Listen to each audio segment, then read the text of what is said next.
And how's everyone doing tonight? A little bit of a late start for me. Apparently when I went to boot up my streaming PC, all my audio settings were screwed. Thank you, Windows Update. So it took me a little bit to get everything set back up. Hopefully you can hear me okay. It looks like the audio is transmitting. And everything seems to be on the up and up. It's been a while. It's been a while, chat. I went to Guardian Con this last weekend, so that's why I was a little bit out of pocket, and it was a good time. It was a really good time. It was driving distance from my house, which was kind of what made it even the reason for me to go. Met a couple streamers that I personally follow. It was fun. The Destiny stuff there was really cool. Borderlands 3 was there. It was really cool, but I was primarily there because of Sea of Thieves. They had a tournament that went on, and it was really fun to meet the devs and kind of, have some back and forth conversation with them while I was there. It was just a nice little getaway. And then on Sunday, come to find out at the exact same weekend that I was there in Orlando, Halo Outpost, which is kind of a traveling Halo exhibit, was also in town, like less than 2 miles from the hotel. So I stopped by there, was severely underwhelmed, and picked up a t-shirt and left. Trip the Rip, thank you so much for the tier 1 sub 7 months in a row. I do appreciate it. Welcome back to the Top Hatters. We can get some hat tips in chat for that. That's great. Thank you so much, Trip. Welcome, Phoenix. Welcome, Valora. Welcome, Patty. Trip the Rip. What did I place? I didn't. I went solo to this event. I didn't have anybody to I didn't make plans ahead of time because I wasn't really going to network. I just kind of wanted to see what it was all about. And to be honest, I'm glad I did, because I ended up paired up with a family. It was a father, 12-year-old and like a 6-year-old.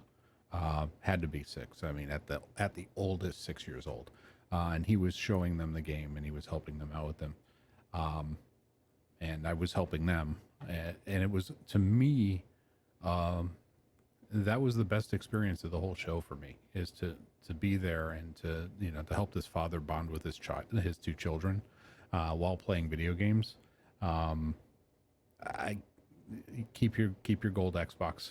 I wouldn't replace that experience for anything, because it was really amazing to see, and it was throughout the entire show and the entire convention, just to see the diversity that gaming is, crossing gender, age, racial demographics, all the way across the board, just to experience that firsthand, and to see parents with their children both enjoying a video game was just really special for me. So I didn't place. I mean, we had that one match. We didn't win, but we didn't place last. We did come in second to last. The littlest one had a little bit of trouble. So we were trying to help him out, and there were some technical difficulties with the PCs there. They were running AMD, so that explains it. But it was fun. It was an experience I'll never forget, and that's what experiences are for. So I hope you guys didn't miss me too much, but I am back. I know the last time I tried streaming, we had a little bit of internet hiccups here and there. Since then, I have gone through and thoroughly I updated all my drivers, updated everything, and then verified all my network settings. I have certain network tweaks that I run on my network adapters on my Windows PC, just to make sure that they stay smooth. I reran all of those because sometimes Windows updates revert some of them. Hopefully the stream tonight goes well. That's the plan anyway. Because I want to go back to a game that I played when I first started streaming a little bit, and I haven't played in quite some time since. And there's been a lot of updates. So forewarning to everyone here, I'm going to be rusty when it comes to this game. I have not played it in forever. So we'll be figuring out the controls and such. I may actually do the tutorial again just to kind of get myself back up to speed. But Planet Coaster, it is, and it is constantly growing. This is not a game that's been slowing down development in any way, shape, or form. They've added in a lot of DLC. And if you know anything about me, chat, I don't skimp on my DLC purchases. So just to give you an idea of the DLC that is in this game now, that I have purchased and downloaded. There's the Classic Rides Collection, the Magnificent Rides Collection, the Vintage Pack, World's Fair Pack. They've recently, their most recent one is they've added the Ghostbusters to the theme park collection. They have the Adventure Pack, the Back to the Future Time Machine, Knight Rider Kit Construction Kit, the Spooky Pack, the Studios Pack, and the Monster Coach Construction Kit. I have a lot of DLC for this game. Long story short, and I have not looked at any of it really. I think maybe 2 or 3 of those packs were out when we first came out, or when I last streamed it and last played it. So there's going to be some cool stuff in here, hopefully.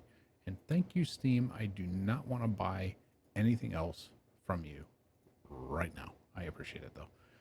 Always with the hard sell on those pop-up windows. So we're gonna just dive right in.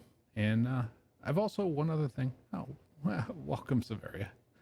Happy to see you make it. And heyo, every-o, hey. Every OJ? OG? Not sure what that means, but welcome, Severia. So we're going to jump right in. And one other thing, too, as far as the music that I have here, I'm trying something new out today for the music.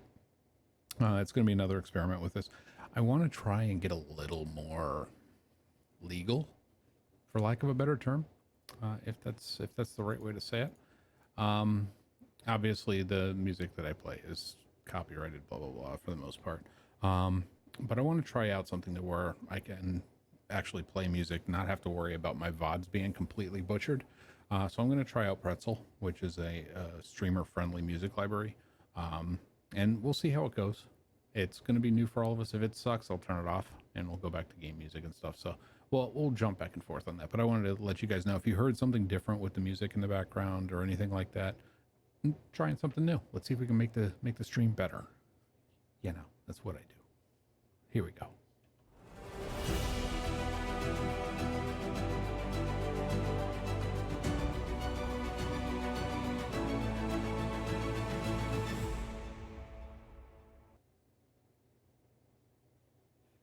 And in a second, the game should pop up on the screen. Thank you, PC, for working.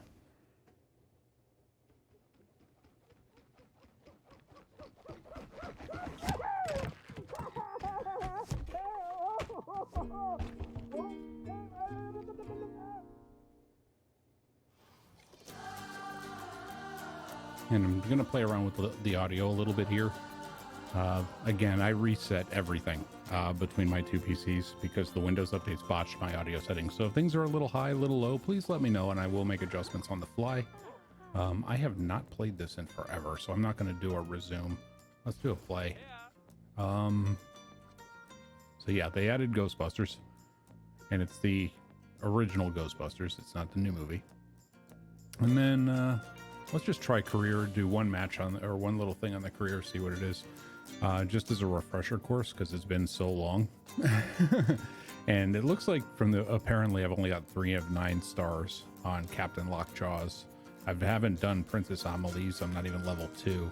So let's, can I start this new? Yeah, start a new scenario. So it's Pirate Battle.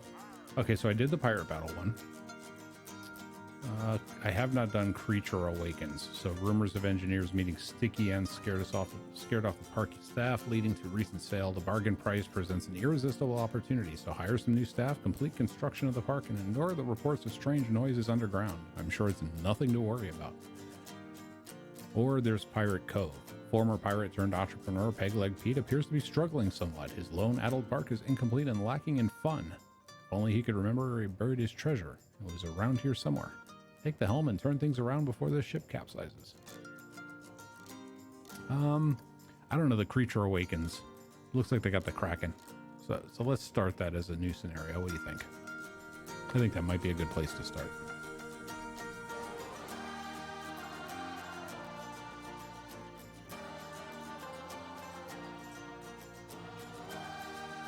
Oh, you're going to the parade, Patty? That's cool. Okay, creature awakens. Rumors of the engineers. Okay, so this is the same exact dialogue we just read. Thank you so much for being redundant. And yes, it looks like a creature has awoken.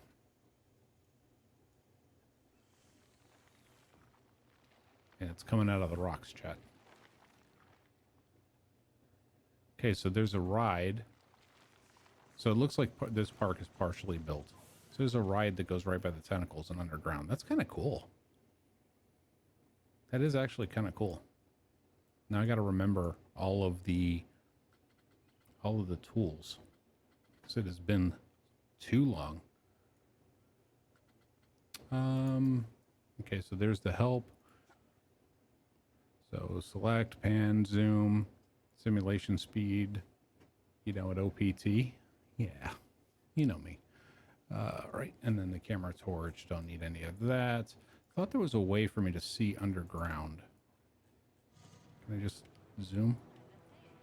Nope. The ride is fun to see in first person. Yeah, we should do that. See if I can remember how to do that. I think I can click on here. And, can I click on... I actually have to click on one of the cars, don't I? All right. This has been ride camera. There it is. Okay. Let's just take a ride.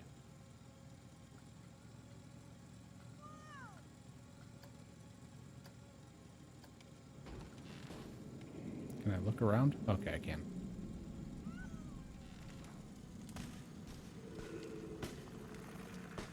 So we get to go on a pirate ride, chat.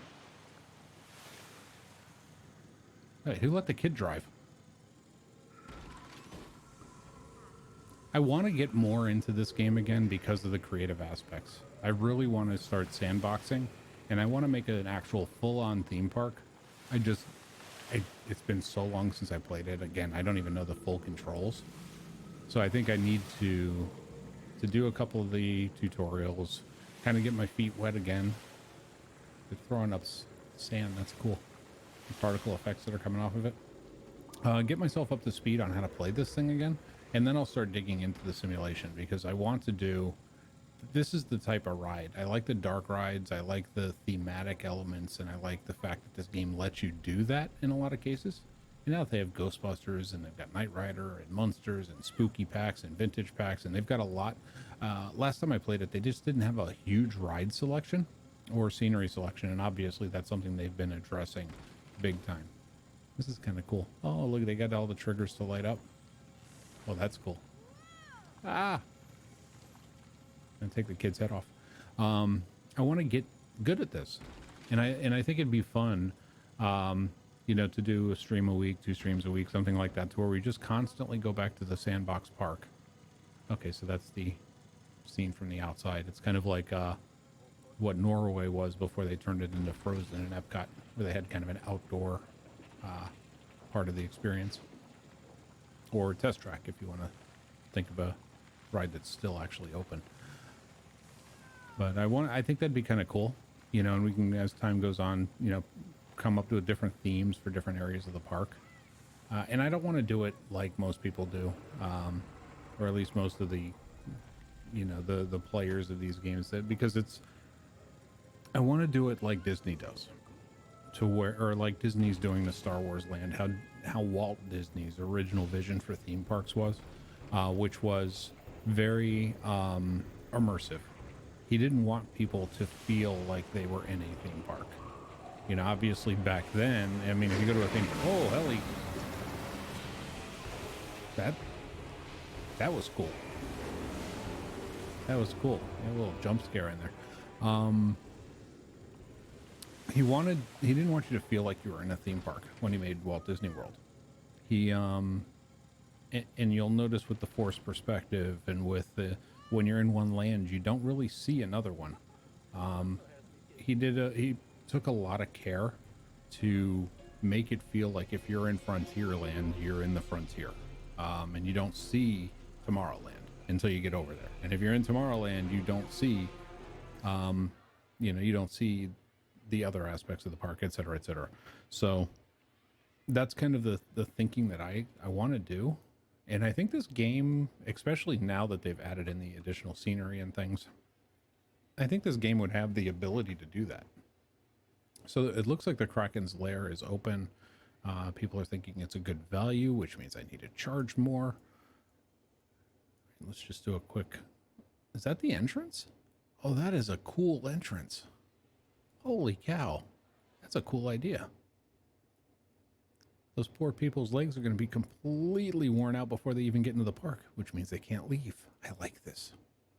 Okay, so we've got room to build over here. There's a lot of litter in the park. Okay, probably because I haven't hired any staff. Queue's full, so I need garbage cans. Let's go scenery first and foremost. Let's see if we can do some garbage cans. Now, the theme park is pirate themed right now, so I think we're going to do barrels. And this is the food station, so we're definitely going to have the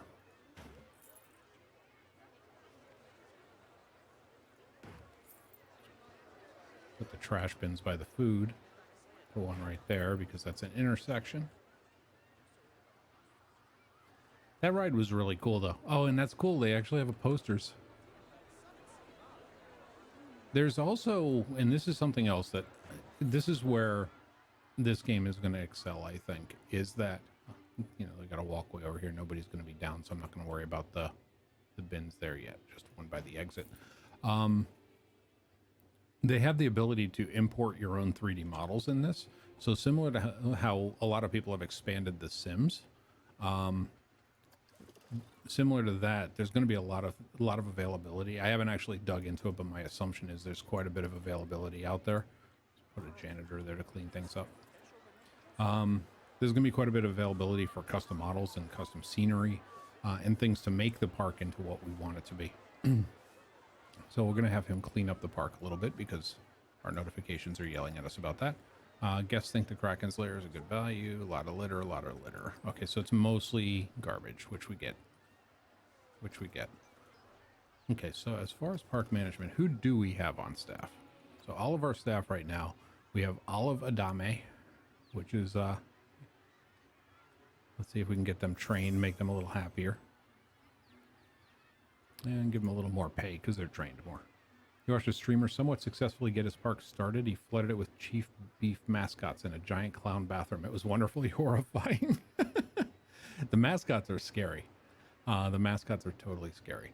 I'm going to leave Raoul Qualls roaming.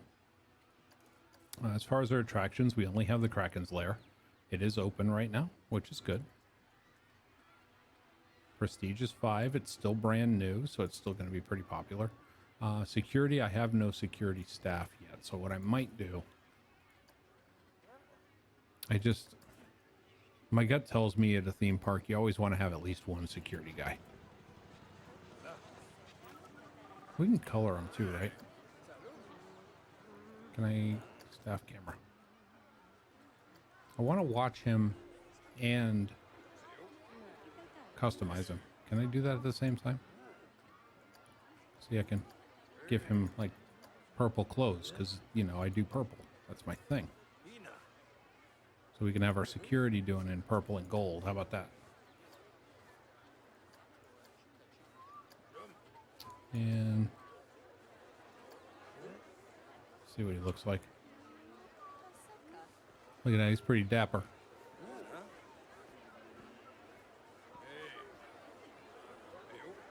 Of course, he's got the sunglasses. Okay, so we've got security. We've got the janitor is going to be severely overworked, but I'm going to train him as soon as I can. The meta park? Yeah, that's the thing. That's the thinking behind it. See if I can make this thing a little thematic. I can customize him too.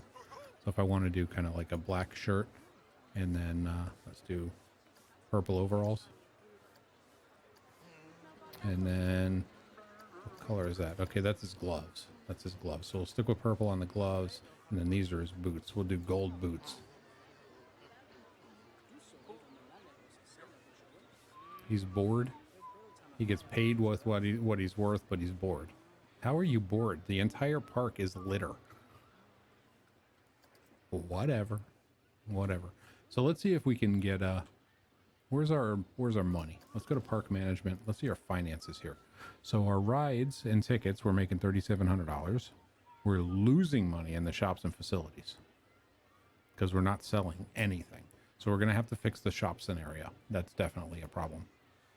Park management, that's always going to be negative because that's staff wages. But we are making a profit. Our construction costs are low because we only bought 5 garbage cans. So that's a good thing. So our cash flow right now is in the positive. So this is going to be a pretty nice, you know, casual start to things. But I do need to fix the fact that people aren't buying anything. Priority passes are for suckers. Okay, so this is an information booth for priority passes. I don't have any shops, which is why I don't have any money coming in. So let's see if I can, first and foremost, shops and facilities. And I'm going to be, for at least the tutorial portion of this, full disclosure, I'm going to be using probably the built-in custom models. And there are Steam Workshop things that we can download and such. I'm going to be building the ones that are built into the game. Just to simplify things to start off with. Because I'm trying to get used to playing the game again. Okay, so Z is rotate. Got it. Shift Z, Control Z. Nope, where was it? Okay, that spins this. Shift raises and lowers. Okay. Can I get this to where it can attach to here?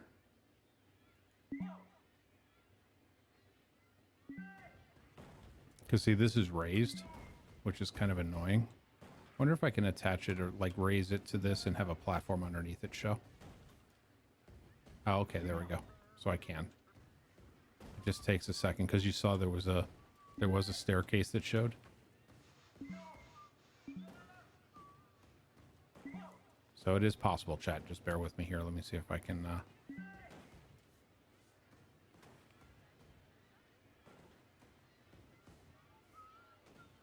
just want to see if I can put this in a way that's not going to clip with the trees, but it's still going to blend in kind of with the environment a little bit.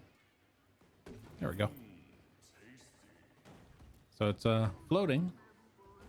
It's floating. It apparently didn't want to put any kind of support.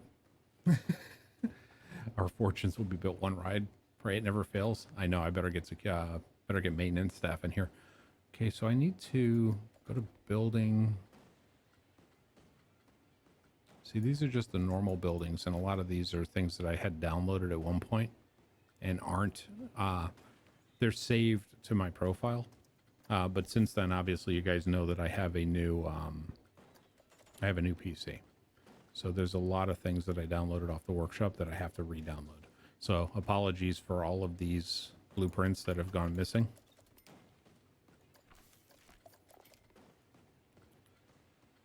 Why is this? Oh, these are just the blueprints. I just have to go and use the default ones. I'm going to go after this. I didn't realize that I had to re-download all those. I will go after and fix that. I do want to go back to that building. I want to edit this building. So if I edit the building, there we go. That's what I'm looking for. I should be able to find walls and frameworks and such. So if I wanted to, I could make it look like it's held up by something. What was that building anyway? The ones that are blocked out? There are a lot of different things. I had picked up a bunch of shops. I picked up some roller coasters. I had picked up quite a few different things. And I have not downloaded them. I wonder if I could just do the basic scaffolding.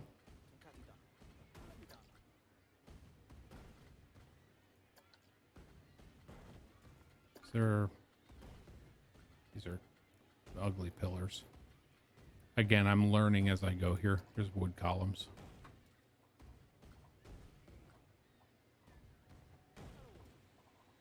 Okay, the columns are going to force me to actually be on the grid, which I'm actually okay with. because it's going to help me to kind of line this up.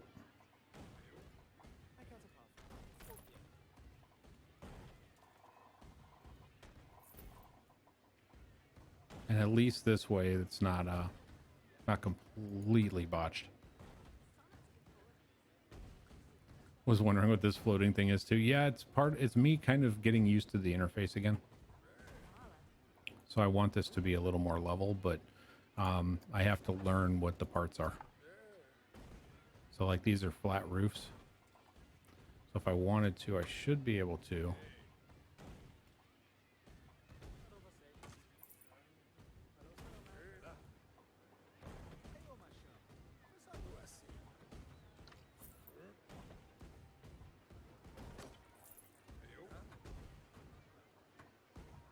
Should be able to anyway.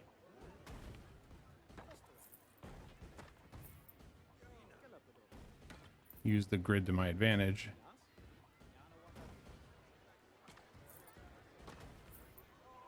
Make it seem a little bit more. Obviously, it's not perfect. I'm still learning. Is it an attraction or a shop? This is a shop. This is a hamburger stand. So it is Chief Beef. Gentleman is selling hamburgers. So we should be able to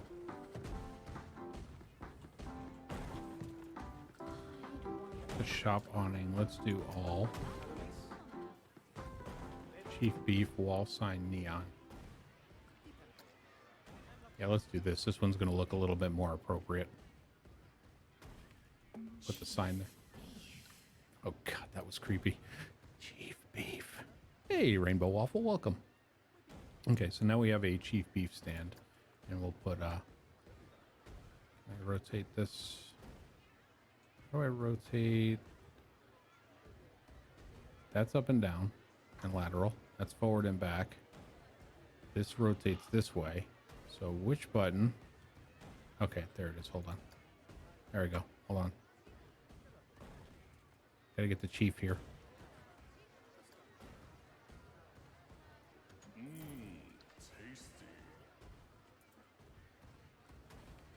Use the world axis. Rotate.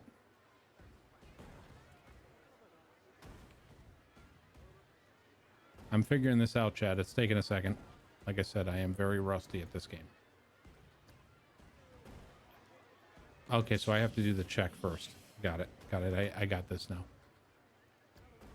I'll use the relative.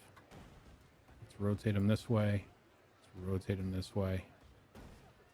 Hit the check mark. Now move him.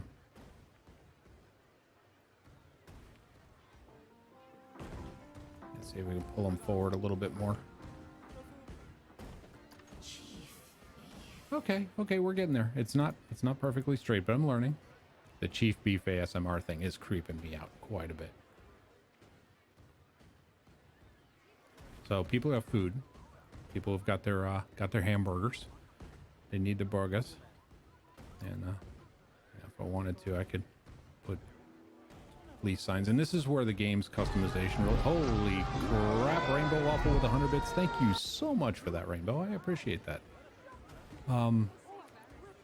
You know, so obviously the customization options are limitless once you learn the tools, which I have to learn over again. It's all my fault. You know, not like under normal circumstances I would do this. You know, you're not going to put pirate state, you know, or police sirens on the middle of your building, but this at least shows the basics of how to get a Chief Beef set up. And Rainbow Waffle, thank you so much for that additional 33 bits. I do appreciate that. Can we get some hat tips in chat for that? I do appreciate the bits very, very much. So we've got a basic Chief Beef. You know, if I wanted to put an awning in, I could put an awning in. Tasty. So you can see pretty clearly, edit building with selected part. You can see pretty clearly that there's a lot that you can do, because this is just one building and we spent the last 5 minutes poking around with it, and it's a building that already exists in the game. So if you can imagine, with all the parts and those types of things, most obnoxious burger joint. Oh, it's yeah, it's thematic at least. You can imagine how extensive this game is going to get once I get my hands on the controls and get the understanding of it all over again. Even so much when you go into the scenery side of things, there's so many different scenery pieces that you can get if you just want custom picnic canopies. Let's see if we're going to give these people some place to sit down, you know, because they're going to want to eat their food. So I can put that there. You know, maybe when they're coming off their ride, they're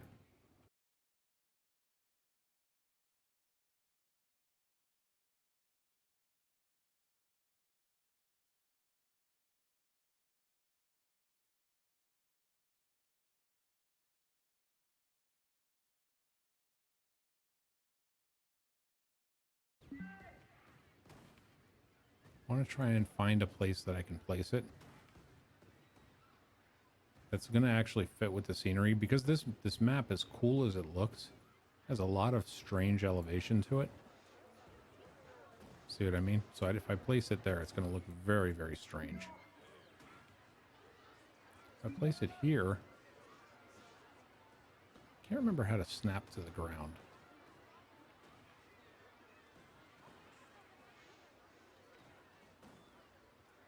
I mean, I guess I could just do this. Be boring. Let's just be boring and put it over here by the information booth. So we now have toilets, and if I wanted to, there's exits over here. There's toilet entrance on this side as well. And I'm learning again. Where was my pathing? I will find it, chat. There it is, paths. Okay, so that's not the path I want. Is there an eyedropper or something that'll let me select?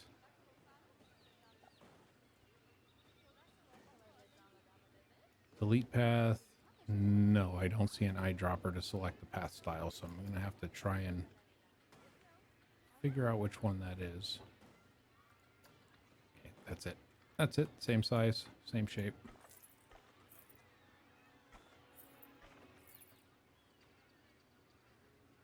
And I should be able to shift up and down. It's not working. Because I want to make stairs. I want to bring it up to this other level. So decrease and increase length.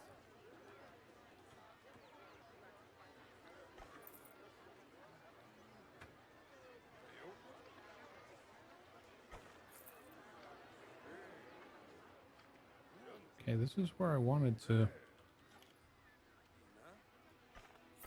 Let me turn the angle snap off. Let me come back up here. It says obstructed. I would have thought that I could build... See, my railing's going away.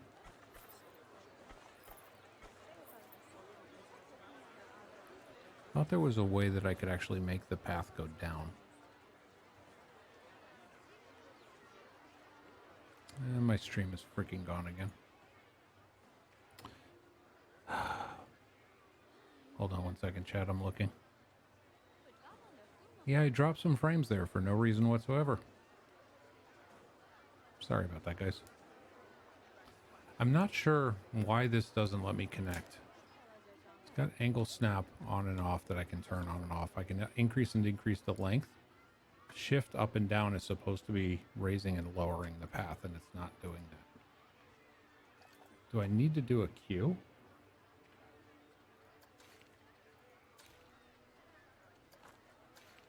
Could have sworn there was there's advanced settings. Okay, there we go. Path supports, curve slopes, curb on ground path, railing.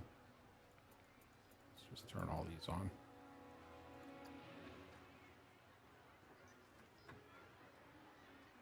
That's interesting. All right, so U and J. Let's try that. There we go. Okay, now we got it.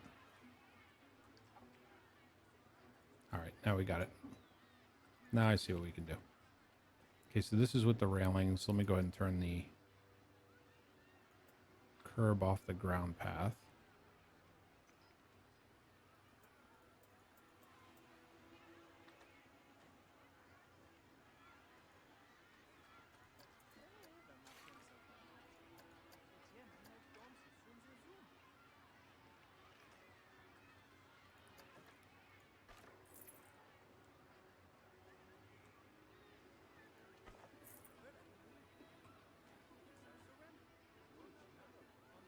And see, that's not going to let me. I don't understand why it won't let me intersect my path.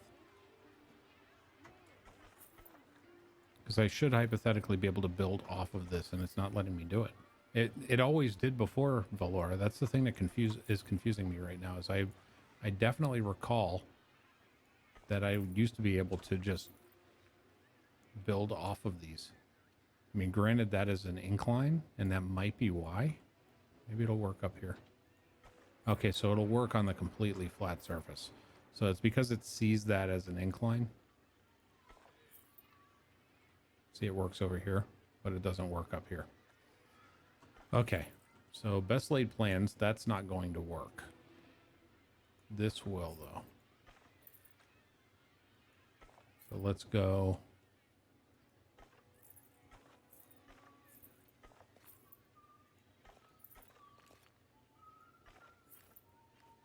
Okay. Not ideal. Not ideal, but I can make that look better. I'll put scenery around it and the like. So learning the ins and outs of the game again. It's been a while. So yeah, essentially because this is an incline, this is a slope up. It's kind of like a really gradual stair. It's not going to let me join to it. It has to be something level. So that works. I didn't put any railings on it because, you know, screw the kids. They'll be fine. They'll be fine. If they fall, there's a rock to catch them. Okay, so we have now Chief Beef, which should hopefully be selling very, very well. Because it's literally the only food in town. Get a drink. Chief Beef looks busy. Probably because I never set prices. Alright, so I made $636 last month. My lifetime profit's $27. You know what that means? I gotta charge more. I gotta charge more, and I gotta charge extras. I gotta put some extras on there. So we're gonna do, we've got the Chief Burger XL. You know, if you're getting a Chief Burger XL, you're paying $15. That's what I'm saying. You're gonna pay $15 for that. This is a theme park, damn it. We don't give food away. So $15 and $10. I'm gonna do the price sync. And with the Chief Burger XL, I'm gonna throw in some bacon. I'm gonna throw in some bacon because, you know, if you're gonna pay that much money for a burger, you're getting bacon on it. So let's see what the people are gonna say. It's busy, but it's not gonna be as busy when you're charging $15 for the burger instead of $12. Hopefully that means we'll be able to take care of that. In the meantime, we need another shop, chat. I think we need we need a drink stop. How about a pirate, the Cosmic Cow Pirate Drink Shack?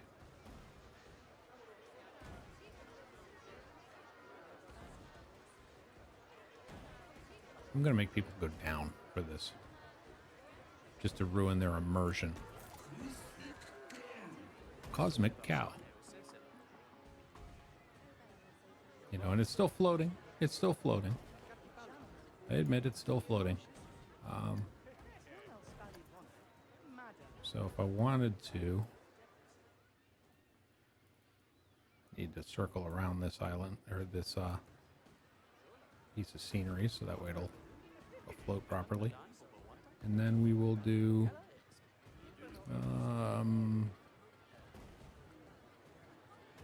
building. Let's just do some walls.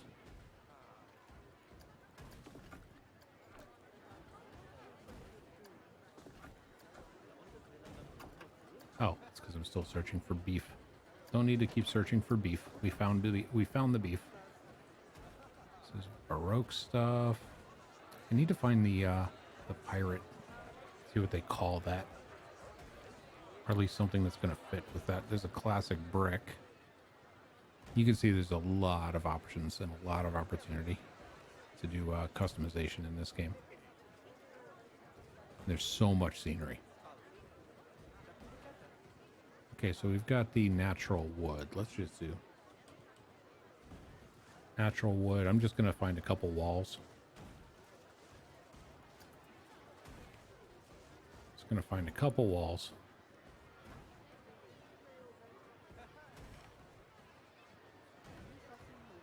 And Z rotates 90 degrees, right?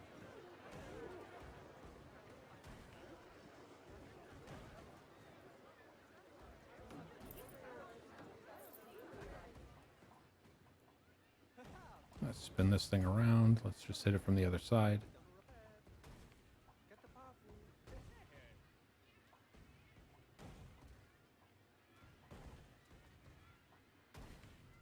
And the snap is not cooperating with me on this, but we'll make it work.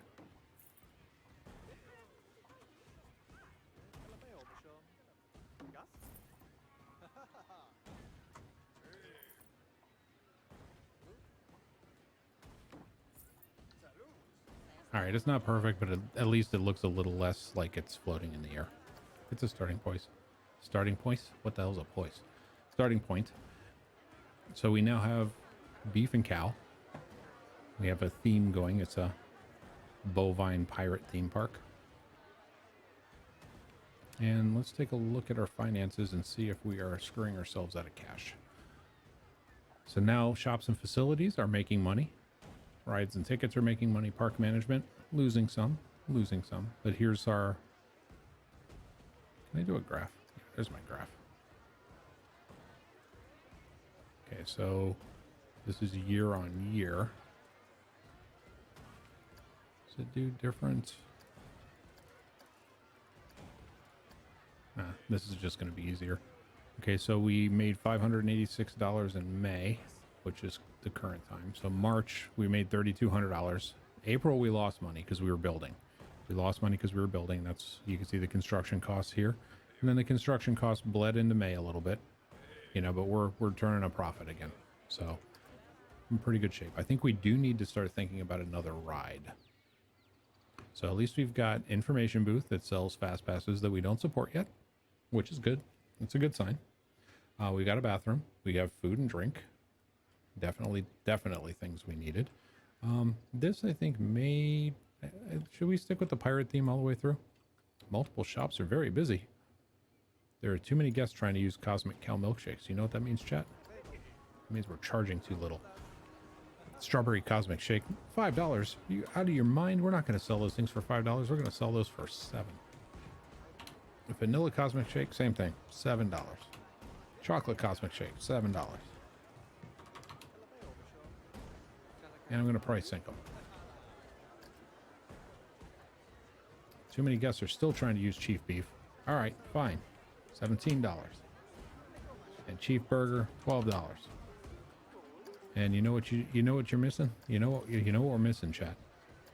We are definitely missing the most important thing for my theme park. No objects researched. Oh, I gotta start research. Okay, so I forgot I'm not in sandbox mode, so I actually have to learn shops and facilities. Okay, I get it. So, let's learn first aid. I think we should learn first aid first and foremost. People get hurt. I need a second Chief Beef. Yeah, maybe.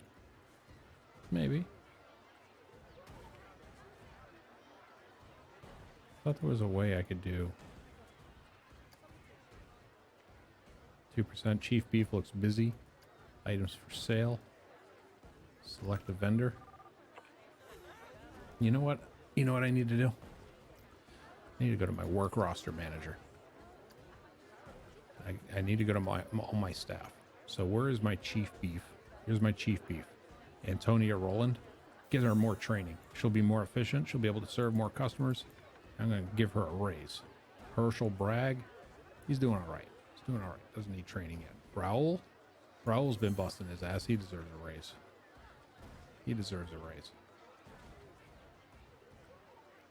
And, can I add...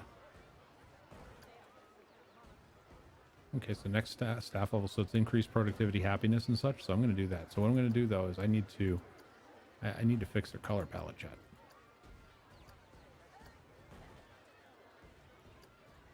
I need to fix their color palette. And then staff statistics. Time spent traveling, on duty, no staff building accessible. Good, they don't need a staff building. All right, so Chief Beef now Doesn't have anybody in line.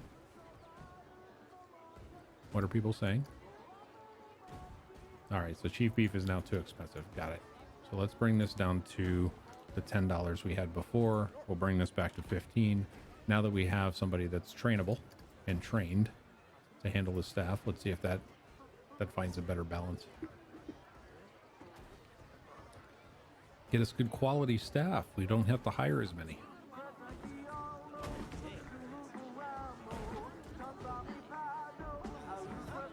Oh, he loves his job. Look at him.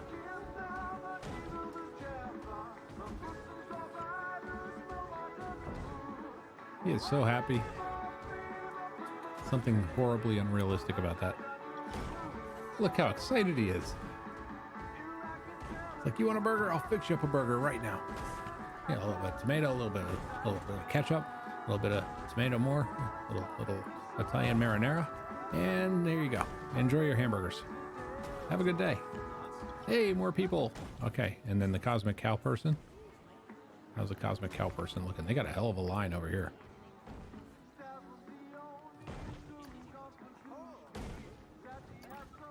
All right, Herschel, how you doing?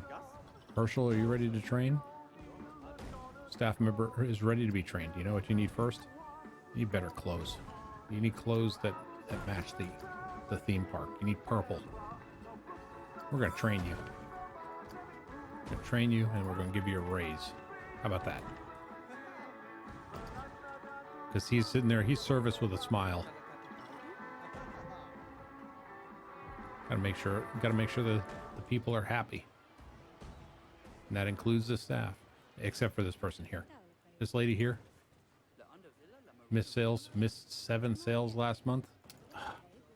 Priority passes are for suckers? They are. Why? Because we're not using a priority queue anywhere in the park. So her job is literally to sell the useless. Actually, no, we do have a priority queue. Holy crap.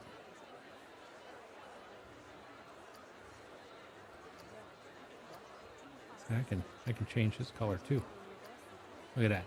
I like how you can now customize all the staff. All right, so the priority pass, they don't like paying that much for the priority pass. That's fine. That's fine. Where's the vendor? Give me the vendor inside. Okay. So how much are we charging? $5 for the priority pass. That's too much for right now. For one ride, we'll do $4. $4 is a much better deal. So this person says it's cheap to them, and then 31% say it's for suckers. It is. It's for suckers, chat. At least in my park, completely for suckers. But suckers have money. So I'm fine with that. Okay, so we now have walkway here that's actually not elevated, that we could start doing some other rides. So is there anything that might be pirate themed?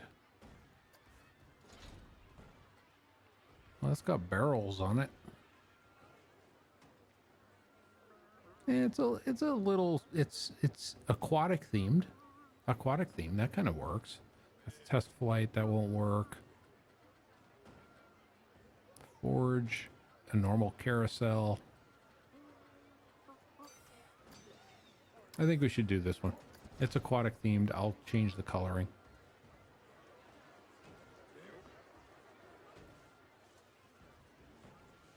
Let's rotate this around. Let's make it to where people can see the ride going.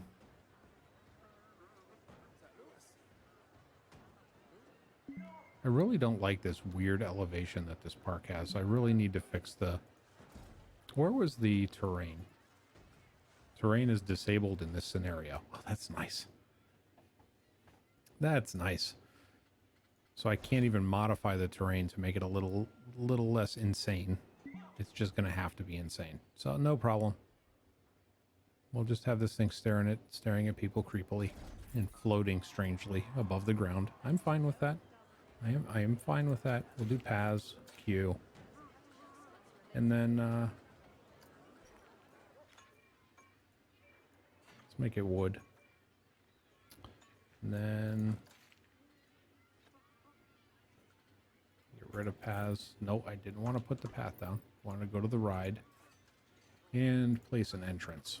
So the entrance is where the massive queue is going to have to come in. So we're going to do the entrance right here. How about that? We're going to place the exit. Can we do an exit here? Do you think we can get a walkway over to this? I think we probably can. And connect the entrance to the path.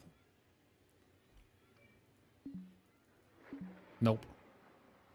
Nope. Okay, my width is too wide. If I narrow it, can I still do it? Okay, game. You're going to frustrate me. I see how you are. And again, it's the way that this map is laid out. So let me place... Oh, okay, there we go. Hold on. There we go. We did it. Connect the entrance. So based on the entrance, we're going to do...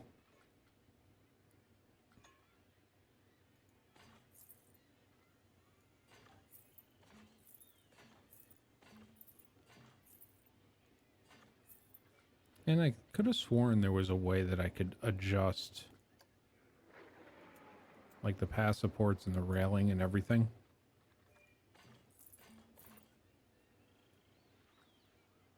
Railing on elevated. Okay, there it goes. And then the path supports.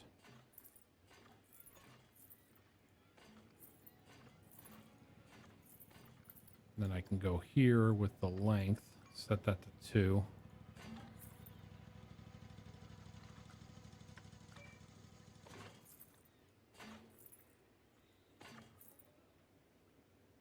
I just want the queue to go next to that other ride. So that way they can kind of see it, you know?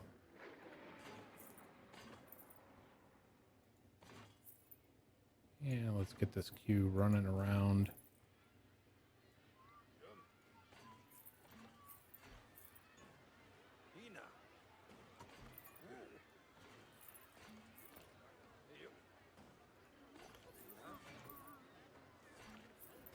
Okay, and then there's a basic queue. It's not perfect. Not perfect in any way, shape, or form. But again, I'm learning the game all over again. And it sings a pirate tune. So let's get some palm trees in here. And you know what? This is pirate themed. This tree needs to go away. Get out of here. It's pirate themed. Need pirate trees. So we're going to put it in a way that's going to block the view that I spent so much trouble setting up, because that's the way I do things. Contradict myself constantly. I'm gonna get these trees in.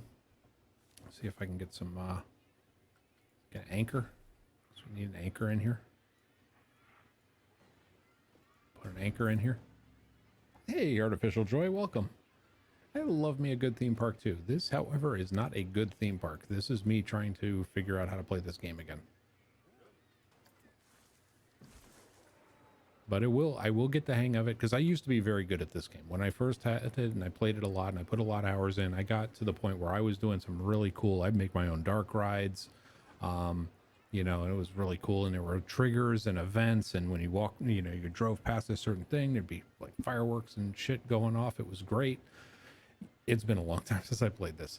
So let's go ahead and do a test run. Can I customize the colors while it's doing its test run? Yeah, I can. Cool. Okay, we'll do black there. And this should be... because I want it to be kind of kiddie still, because it is obviously a kid's ride. But I want it to feel a little more in line with the rest of the park, if that makes sense. So maybe we do our purple. We do our purple there. Okay, and these are the spots. Gold spots on it. Then the operator color.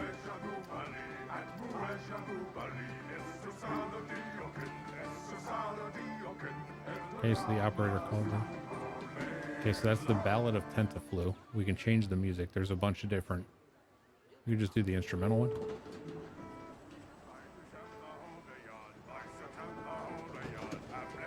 That's not the instrumental version.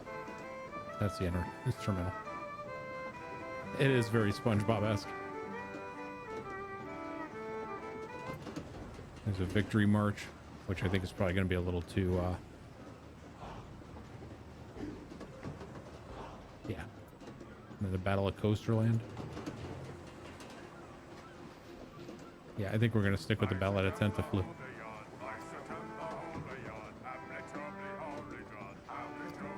Okay, so there's our Prestige. The ticket price, $4. It's a new ride. So let's do 6. Let's do 6 and see what it does. Okay, so we'll stop the test and we'll go ahead and open this ride up. Oh, I forgot to rename it. What should we name it, Chad? What should we name it?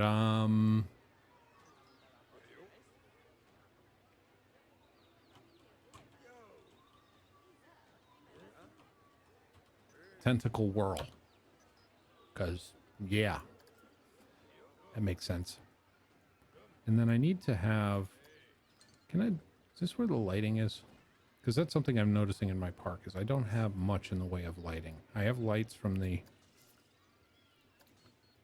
there's the path extras. You just go to all. Okay, so here's the light. So we got bamboo torches. Since this is pirate, bamboo torches might actually be kind of cool. What do you think? It'll give us a nice orange glow, stick with the ambiance.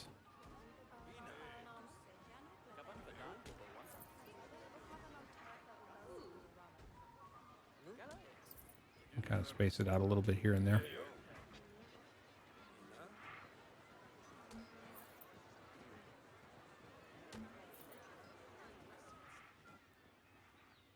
So we get a little bit of light on the walkway. Like here, there's no light whatsoever. It's just kind of creepy. And then for the Colorable Floodlight, colored event light. I wonder if this is the one I'm looking for.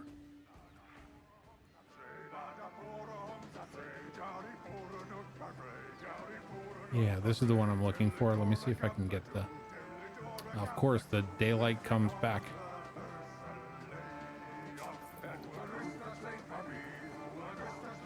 And I should be able to rotate this. And I can color it.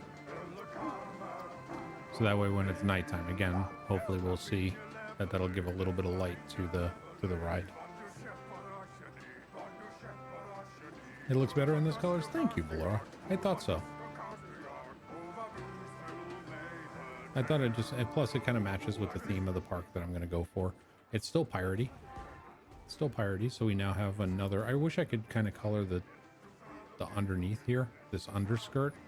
But what I could do, if I wanted to, I can go to nature and let's get rid of the word lights. Find me some rocks. And this is where the game starts getting really fun for people like me that like doing creative things. So I could literally go in here.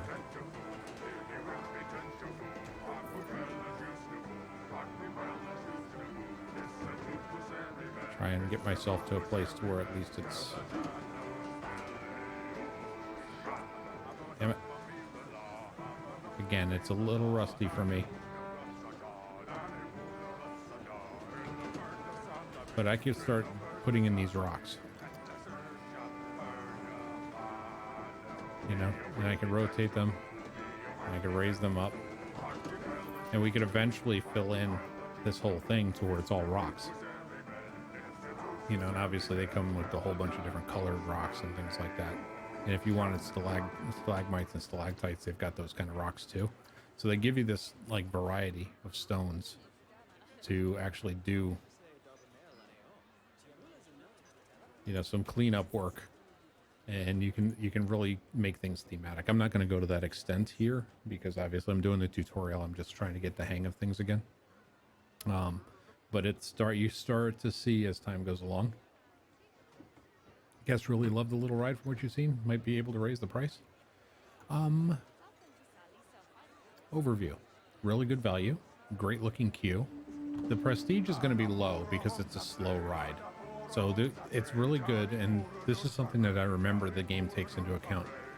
If you have families, like full families, these rides are going to be very attractive. And considering this is the only ride that has that, that is a slow ride, it's going to draw all the families. And you'll notice the ones that aren't families. Okay, tickets are a steal at the moment. So you're right. It's popular. People like it. So let's go ahead and raise the ticket prices again.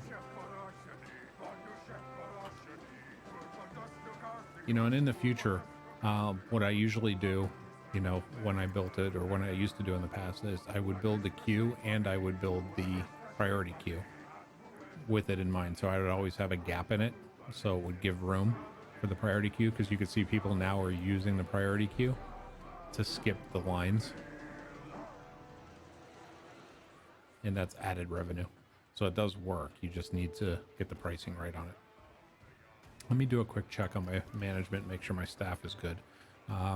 Raul's workload is high. Let's give him some more training, because that way it'll make his workload normal. Because if they're trained better, and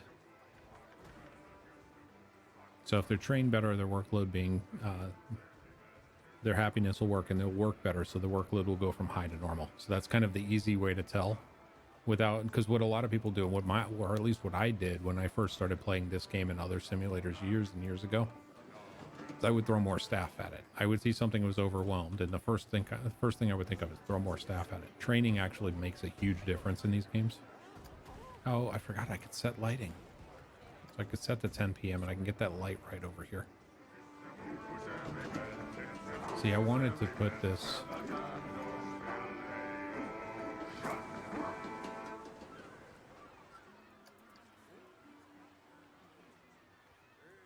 Okay, let's move this back here. Use the world axes. So that's going to make it a lot better for me. See, and then I could take this purple, kind of cast a purple light on it at night. Go ahead and close that. Sorry, I screwed up by hitting the pass tool. Let me go ahead and advance move. Use the world axis so that way it sticks with the world and not with the lamp. And I can keep it underground. And it'll still cast the light. Oh, it's obstructed. Never mind, I do need it above ground. And we'll rotate this around this way. Still obstructed.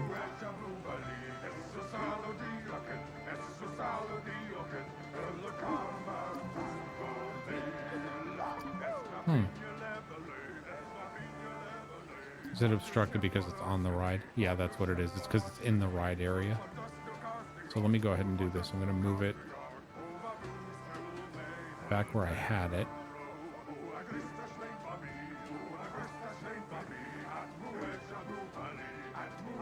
And then rotate the lamp. Give me the lighting. Just to cast the lighting on the side. And then if I want to duplicate it, I can duplicate it over here.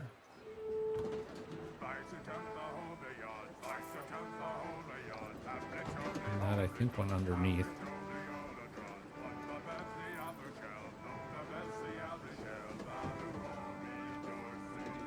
Duplicate it.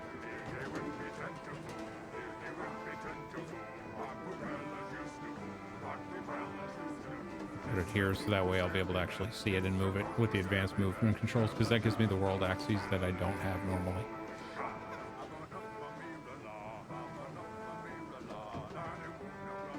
Okay, now we can rotate this.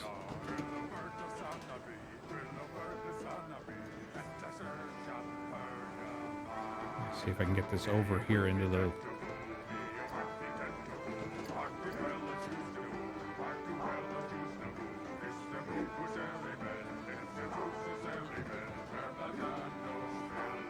See if I can bury it in the plants a little bit so people can't really see it. And then do a little bit of rotation to make sure I get the lighting where I want it. Okay, that's good. And then if I wanted to change the light, I could. So I could do like a white light on one side or a little bit more blue. So you can start to see, like maybe I'll do a gold. So I could have purple on one side and gold on the other. And it completely changes the look of the ride at nighttime. So if you look at it, it looks kind of cool now. So there's so much customization you can do in this game. Not only that, but like on roller coasters and such, you can do all these lights and you can set them up to triggers to where when the roller coaster's on a certain point, and then, you know, roller coaster passes a certain point, fireworks go off, water splashes go, the lights flicker and flash and change color. There's a lot you can do that really makes it kind of crazy. I mean, really crazy as far as the level of detail. And again, you can make it thematically the way that you want. Everything you see here on this ride literally started with a ride that was nothing more than this track. If I go in, obviously I don't think I can edit the building without it closing, but you know, these vines and all of these things are built out of the building materials that are in the game. So if I go into building all of these pieces that we have in here, I'm going to go ahead and do this so that way you can see. That's natural. If I go here, these are just the wall pieces. So you can see with these pieces how you can intercombine them and move them around and reposition them. Here's your different roofs. You know, spook. So it's like a haunted mansion kind of thing. Tons of doors and windows. Wall signs. Obviously, this is more for your restaurants and the like, but they have different variations, some of which light up, some of which don't. There's other types of decorations you can put in there. This is where your lighting comes in. So you have animated lights, floodlights. You can have little lamps inside. There's a taxi light. So there's a whole lot of things. Toggle unpurchased. Yeah, I'm gonna leave that way, so that way it's it'll only include what I have, or at least should. So let me go ahead and close this. Why is this help up? Go away. Everything go away. There we go. So you can see that's just the building aspect of it. And again, when you get into it, there are more and more blueprints for it. The shops and facilities, all of the shops and facilities that you see inside the game, these are all built using those tools. So you can go into scenery, which the building was the walls. Scenery is where the magic happens, for lack of a better term. So path extras, obviously you've got your benches and the like. Props is when you start getting into the really fun stuff. So you have, you know, like the pirate anchor we used. There's American banners. There's these are like ancient golden statues, and if you notice, it doesn't give you one big golden statue. It gives you torso and a head and, you know, eye right, eye left, you know, headdress. So you piece together your own statue and your own pose, and it gives you the flexibility to really customize things. You know, these little penguins. They give you Back to the Future wheels and the full complete versions of the different DeLoreans in the DLC, or they give you the parts of the car. You know, so if you wanted to have, you know, part of the car sticking, like the front of the car sticking out of your ride, you know, or something else, you can do that. And this is why I want to learn. The depth of this game is so insane. Oh, here's like car police crash jump. Since I'm in a scenario where I have limited cash, I'm not going to show you, but basically what that does is these are predetermined animations. So you can have like a car scene with, you know, these cars exploding and have the police car jumping through it with a fireball that's going on. That all happens on a particular time. You just set these different pre-done animations up at the right time. Tentacle Whirl has a long queue time. Of course it does, because it's got awesome music. It means I'm going to charge you more. I'm going to complain, you're going to get charged more. Deal with it. So yeah, the game is insanely customizable.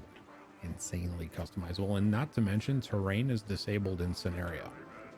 All of this all of this stylization and the smoke and the particles and the, you know, the trees and the really cool sand effects and everything in here, and this big pit that you have, the pit of doom, you can build that yourself with the customization or with the terrain tools that we can't use in this current thing.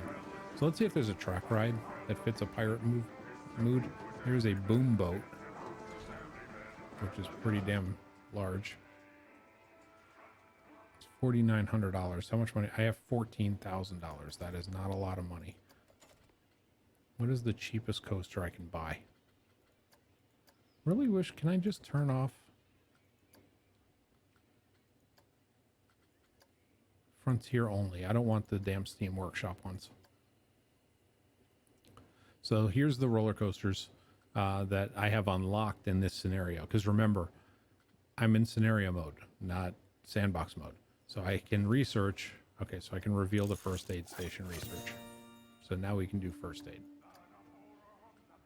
And then if I want to do research for coasters, you know, the total cost, monthly cost, track rides. So there are different rides, a thrill ride or a family ride. And you can, you know, because of the fact that it's, this one's specially abnormal, it'll cost us a little bit to do the research on it, but we'll do it. Where was the coasters? So these are the ones that come with it. There's like Steel Vengeance, which is from Cedar Point. It's an official coaster. You've got a little Spud Ghostbuster coaster if you want. Pyramid of the Serpent is too expensive. Little Spud is cheap, but it doesn't go with my pirate theme. I'm trying to see if there's something. I guess this ride, the boom boat, is probably going to be the closest that I can find.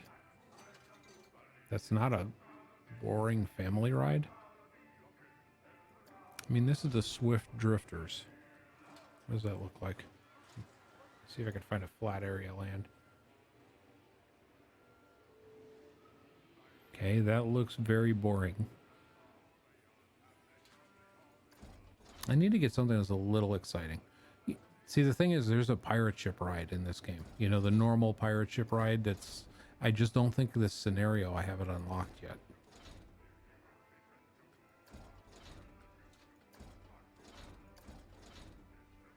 Because I want to get something that's a little more exciting. Because I don't have really an exciting ride in the park yet. So we can... I think we can put one over here.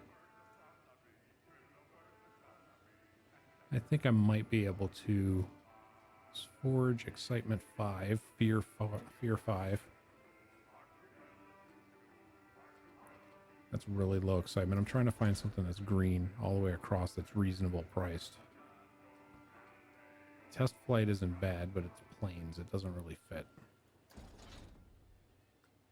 I have a feeling I'm not going to be able to stay on theme with this scenario at this point, chat. It's starting to look like I'm not going to be able to.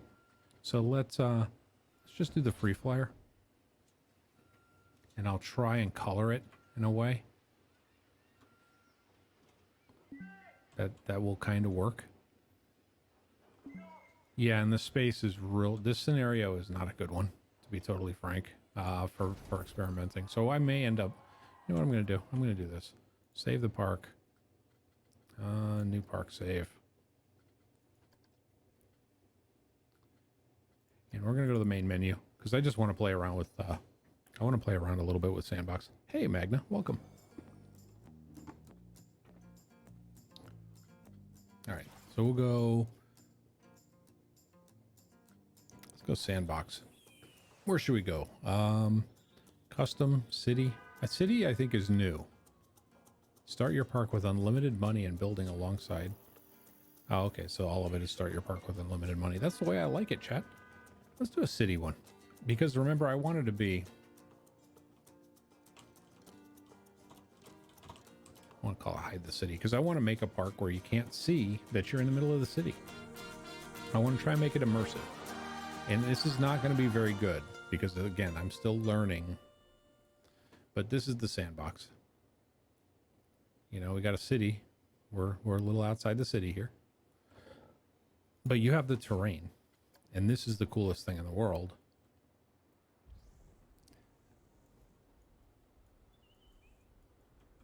that if I wanted to, is make a tunnel.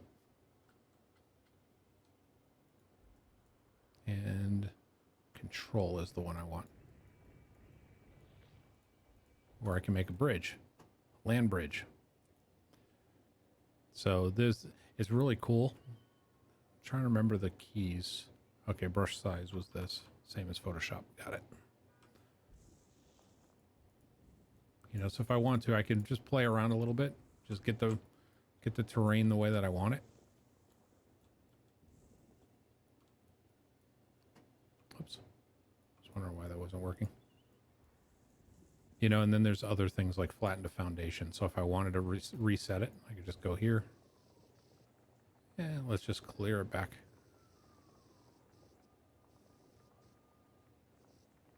Just flatten it back out. Nothing was even here. It's all fine.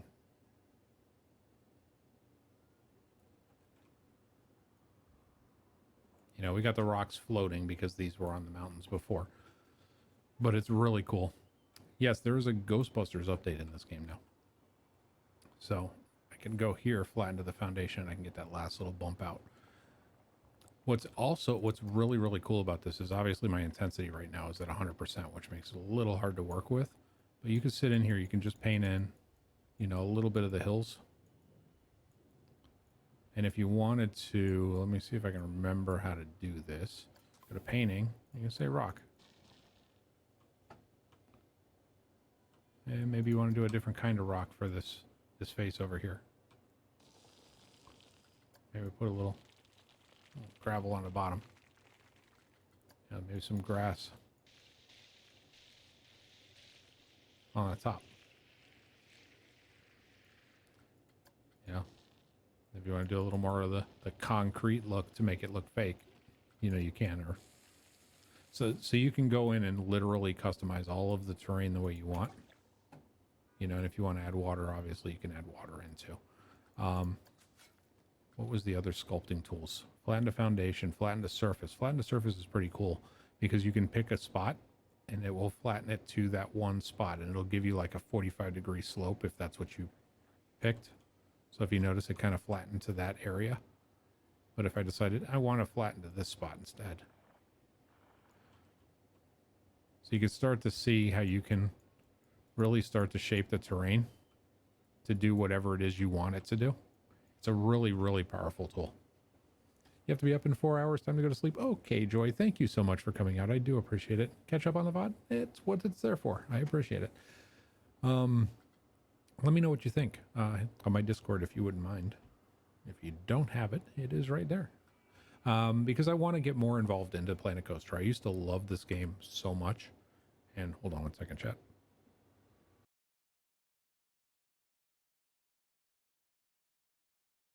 Sorry, had to cough.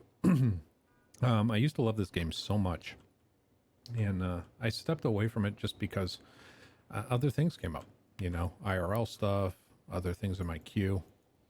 You know, and I can just have this kind of really cool kind of outcropping if I want to.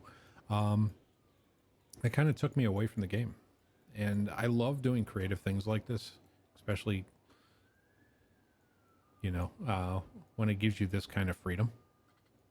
You know, if I want to crush it down, I can just kind of get rid of that. I can roughen things up a little bit. And if I want to smooth it out, you can hit the smooth button. And again, the intensity can do it a little bit of adjusting, I think. Let's go 33%. And you can start to see that you kind of have like an overhang. And if I want to, I can actually have this. Let me pull this up. I should, hypothetically anyway. If I do this correctly. Push, flatten the foundation, flatten the surface.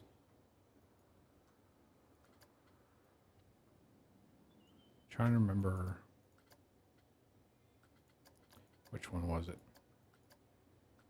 This will just roughen things up a little bit. But I should be able to pull it.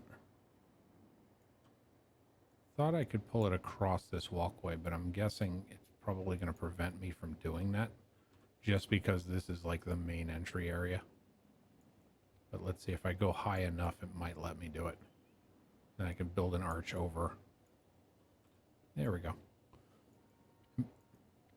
Sometimes there's some altitude restrictions. So I could just sit here and pull it. And obviously I've got my sensitivity on like 33%. So you can make kind of a cool little land arch. So when people are walking into your park, it's really cool as far as just the level of detail you can bring into it. I'm going to raise the sensitivity up just a touch, just so I can fill in the rest of this, because I want to just make this a little interesting when you come in. I want it to feel just kind of like a cave, kind of like you're in this.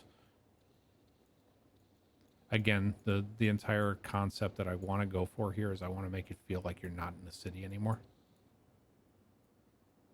So I'm not even putting a lot of attention into it. I'm just kind of filling in areas. And this is too close to the walkway, so it's going to give me a little bit of a... What I could do is I could do my roughen. Bring this back down. Just hit it with the roughen, and then I'll hit it with the smooth.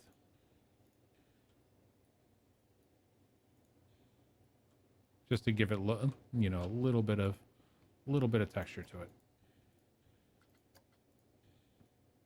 But it doesn't give, because if you just do flat out roughen, if I go over here, you'll see it kind of makes it look jaggedy and sharp edged, which doesn't look natural. But if you tap it with a smooth, now all of a sudden it's starting to look like it fits. So that's why I do it that way. And then if I decide to, I can go, it's got the auto paint functionality on it right now. You can turn that off, but I can also come in here and just say, okay, this is more shallow. You know, this area down below, maybe there's city tarmac, concrete grass. Let's just put some rocks down here. You know, maybe the grass isn't growing under there. You know, so I could go in and paint it and make it look a little bit more, you know, more like it's supposed to be there. If I felt like it. And then if I want to go back, I could do flatten the surface. And it just goes away. So you can undo, you know, if you do the flatten right, you can get it back without having to worry too much about making mistakes. Plus undo works, Control Z works. So I can do this, and then when I come into the actual, go out of the terrain, I should be able to see if we have a colorable area light.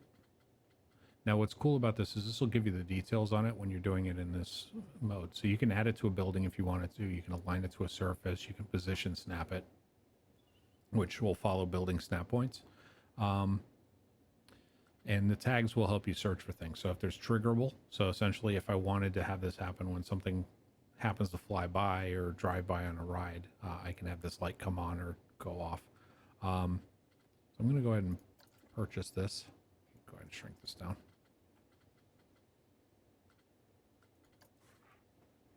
And I'm going to hide this back here behind these rocks.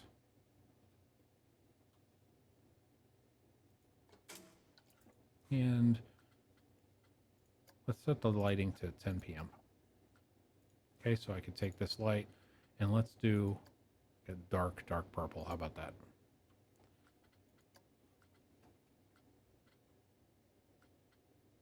So I'm not activating it on a trigger. You know, and if I want to do actual custom lights, I could really get into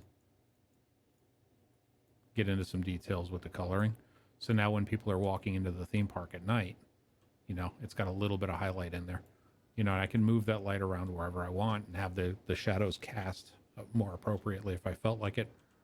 What's really cool too, there are other things like emitters. I thought there was a fog emitter. This is definitely in the scenery section, which it should be because this is where the emitters are. Colorable smoke, large airplane propeller smoke.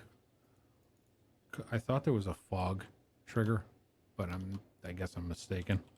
So I could just do the smoke. Let's go ahead and do, I don't want a smoke burst. I want a special effect smoke large. There we go. Let's do this one. And you can see it just puffs out smoke. You know, so as a hypothetical, say I wanted to make this look more spooky. Let's go ahead and set that there. Now I can select this. And let's make this into, you know, like a little fiery orange red.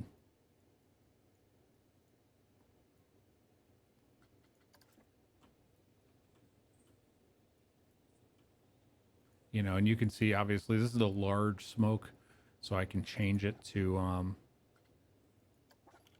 I can turn it off, I can turn it on. Horror-themed update to the game? They did. They did. They have the spooky pack. And I think, let me go, see, this is the, because this is, and the smoke comes through here, that's one of the things you kind of have to look out for when you do the triggerable effects, is where you place them matters. And which one you use matters, because this is the large, it's going to have a much bigger impact. So I'm just going to get rid of that for right now. But it is kind of cool that you can give like that orange lighting. Sort by name. More filters. There it is. Content packs. Spooky pack. So they gave you Chronological, Los Tacos Robados. These are the track rides. The Jailer's Den. Witch's Haunt. No, Ghostbusters is actually additional into it too. So let me go filters.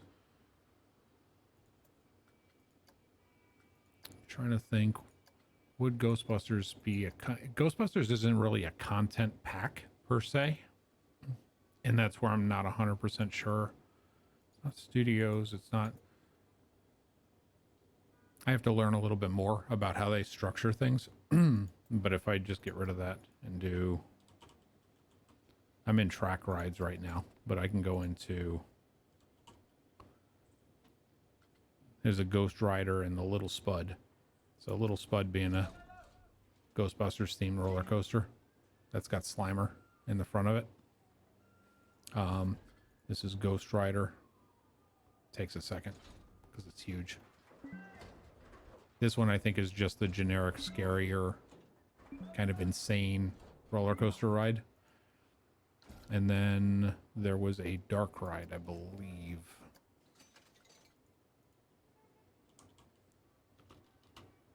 I could have sworn there was a dark ride or a track ride that was for Ghostbusters. The Witch's Haunt, Jailer's Den. You know, you can design stuff for this game. There are people that, there's actually, let me pull up custom. Okay, so these are the custom log flumes, steam trailer parks. There is a, oh, there we go. There's the Ghostbusters. So you can do the interactive shooting ride, the Ghostbusters experience. And you can make your own shooting ride while riding the Ecto 1. Let me see where it was. My blueprints.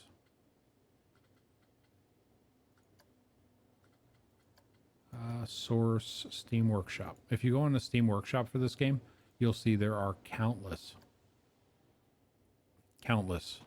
things that people have done, and you can put your own stuff in there. You can't see it right now because I have overlays disabled, but I'm going to grab the most popular item on Steam Workshop right now over the last 3 months. Just bear with me. I'm talking you through what I'm doing.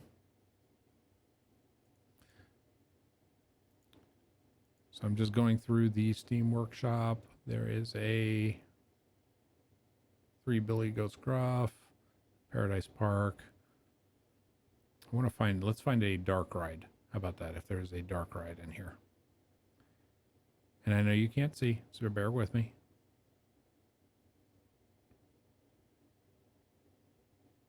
You know what? I'm just going to pick one. There is a, this one got 4 stars. That's a complete park. I don't need the complete park. And then subscribe. So hopefully that'll show up now. So let's see. This is a,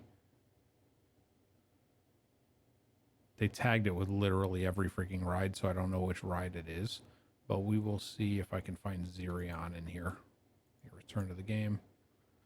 I don't know if I have to restart or not, but let's see. Yep, there it is. Zerion and Pacific. So I just downloaded this from Steam Workshop. This is a ride that somebody made. Oops. So if you want to talk about customization, how do I get rid of that stupid? There it is. You want to talk about customization and things people can do. And if you notice the smoke that's happening is because of all the effects that they put in the game. So let me see if I can get this into a point. Now the one negative to this when they build these is that although the rides come with entrances and exits and everything predetermined in it, and you'll notice it's a water ride. It's pretty cool. The water ride and a roller coaster looks like combined. You have to connect the entrance to the path in order for this to function. So what they do is a lot of times is they'll draw where your entrance and exit is and give you directions. So they tell you basically, you know, if you're going to do your exit, do the exit first and then do the queue second. So what to set things on. The ideas you have would have the developers update some code. Yeah, in some cases I can see that.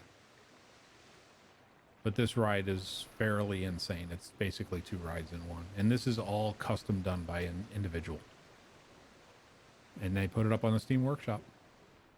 So that you can make your own shit. Why am I in the rocks? Get me out of here. It's really cool. Let me get rid of that because that's not what I want to do in my park right now. Why is that glowing? That's kind of cool. That is an unintentional effect. I kind of like it though. I mean, I have my light underneath it and it's shining straight up, but I did not expect it to glow through. I guess that's a really thin area of the rock. If that's the case, that's really cool because that kind of shows me like a magma kind of thing. Can I do it intentionally? So basically, if I use the push tool, I can make it thin enough to where it kind of highlights and such. That's kind of cool. I didn't even think of that. Okay, so I've got a whole bunch of people coming to my park that I don't even have a ride to because I placed that ride briefly. Now they're like, where'd it go? Can I get rid of the directions from the maker? Yeah. Yeah, you can go and edit the ride and then remove everything. We're not open yet, people. So as a theory, these are the different track rides and such. Okay, so those are the blueprints. So those are the downloadable ones. I think because I have my filters set still. Yeah, there's my filters. I'm going to do source. Okay. And we'll find, let's use one of the rides that the game has. I don't want to use workshop ones. It's a vampire horror roller coaster. Again, the ones that they make with the game, the ones that come with the game are easier to set up. They don't have the really intricate queue lines and such. So I'm going to start with those just because, again, I am not as familiar with the game as I used to be. And we can, let's put a little spud in. Let's see what little spud looks like. And we can always adjust it. Zoom out.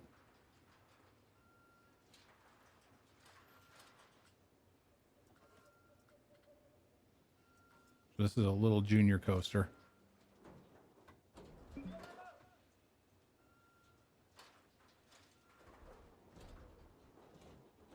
And I'm gonna just drop it here because I'm not doing this for the actual design of the park. I'm just learning the tools again. You can see it's kind of a little slimer ride. And we'll get on the ride camera. And it starts off, obviously, when you get on any of the roller coasters. Ugh, kind of creepy. It's going to have the music for you. Oh, this is great.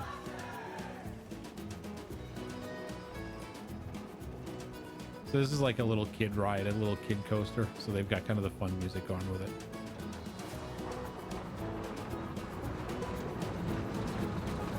And you can ride every ride in the game.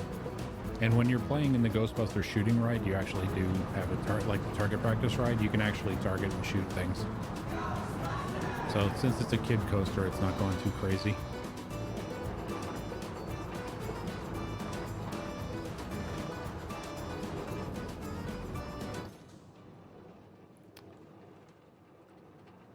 Okay, so that's a basic test run of that coaster, but if I wanted to, I can now come into here. And this is where the terrain tools start getting interesting. So I can get my size a little bigger, get my intensity a little bit more. Let's start pulling things up. Get rid of that. And I could start, you know, if I wanted to, I could start bringing this coaster a little bit more interesting. And I'm not going to be doing a lot of thinking in this. I'm just going to try and see what I can do with the terrain to maybe make this look a little bit more appealing to ride. You know, and again, I could do my little trick.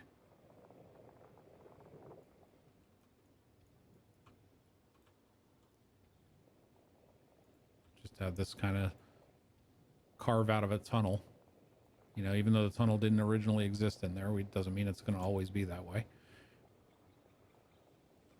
So just use the terrain tools, play around with it. Let's build this up.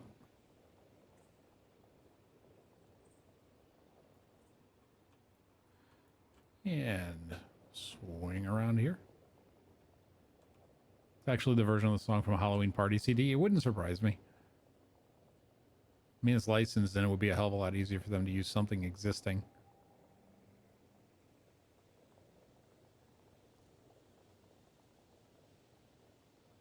You know, so if I wanted to, like, say in this area, let's make it a little cavern. You don't have to worry about making it to where it's going to obstruct with the roller coaster, because it's going to know the clearance that the roller coaster needs and help build that around for you. You know, so like little things like this to where sometimes maybe you don't want to see the other coaster right next to it. You can just shrink the or keep the intensity, shrink the size.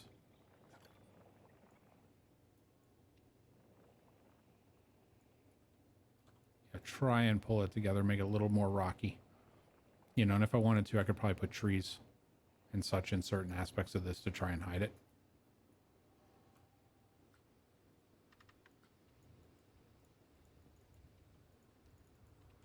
So similar to how, I don't know how many of you have been on like Thunder Mountain Railroad at Disney World. You know, you could make the terrain hide most of the coasters, you know, the coaster as you're going around. You know, once you get the terrain the way that you want it, you know, then you start shaping it the rest of the way to where it looks better from the outside.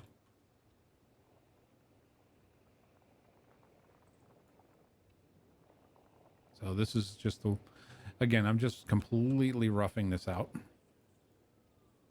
I'm really not putting a lot of thinking and thought into it, but it's just a way to make a ride, because I've seen a lot of people that have done this game before that just kind of plop it down and are done with it.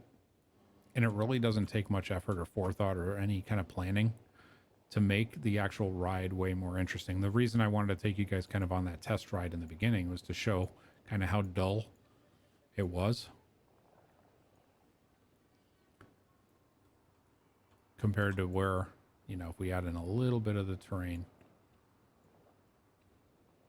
I'm going to design a ride with a dragon head sculpted with the terrain tools. That is absolutely doable. I did it with a skull. I made a skull, and then you would actually fly into one of the eyes and fly back out the other one. It was really cool. I did it years ago. I don't think I have the save file anymore.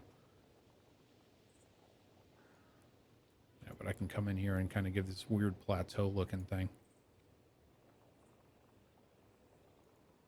You know, so people that are coming into the park can see some things jutting out. You know, you can make it look a little interesting. Make this look kind of like the mountain is supposed to be there. And let me do a little bit something different over on this side. Again, it does not have to be perfect, especially not in the beginning, because you're kind of roughing out what you want to do. Let me just do this. I think I should be able to see if I can get dirty water in here. Is it going to let me put water in here is the question.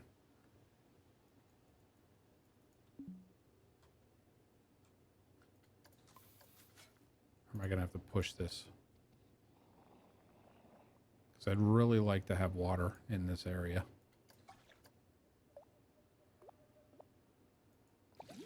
There we go. So we can have a little bit of water in there.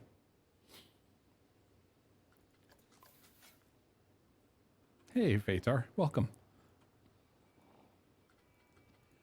So you can start to see, without even me putting really any thinking into this at all. We're going to get back on this ride in a minute and just show you what a difference it is from that first go around that I couldn't even make it through myself because I was bored AF. So we'll do this. Let's go into scenery. Now that we have that, let's go into scenery. Let's just do nature. Let's get some trees. And I'm just picking trees on for right now. Obviously, if it's a ghost theme ride, which this one is, you would do something a little bit different. Let's do dead and dry trees for right now.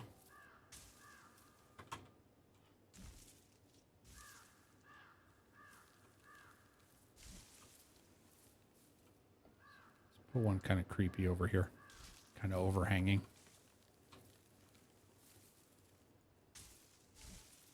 Oops, forgot to turn that. I don't ever like my trees being exactly the same direction if I can avoid it.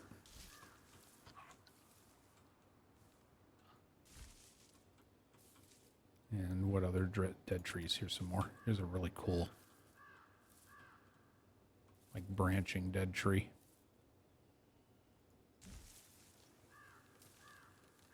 Kind of have overhanging the ride a little bit. That'll probably poke an eye out, but let's move it. There we go. And again, definitely not perfect in any way, shape, or form, but I can go in and do more.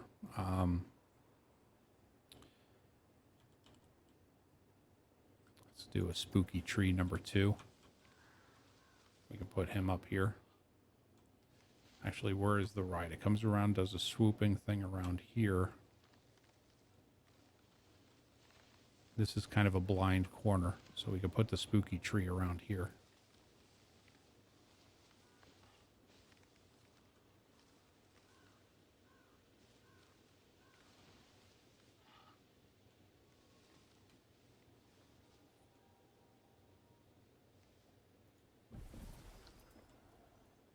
Just as an example, just play around with a little bit.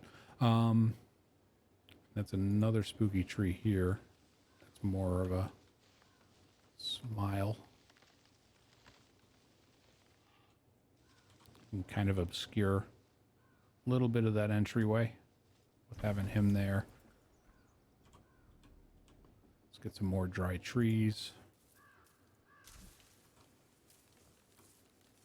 Zoom way out so that way I can just do some really quick placement here.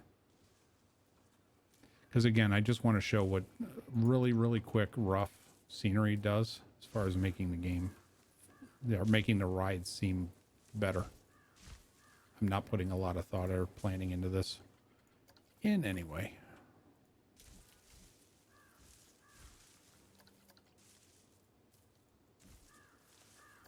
And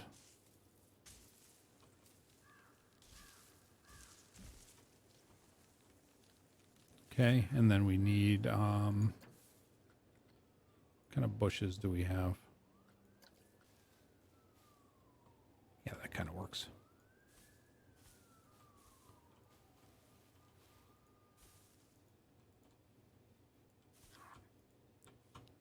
Just drop some bushes in here to make it look a little bit more organic.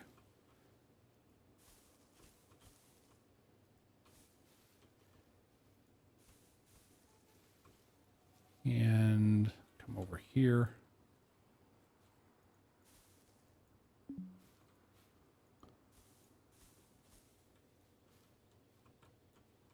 And again, I'm not picking many different types of bushes I could.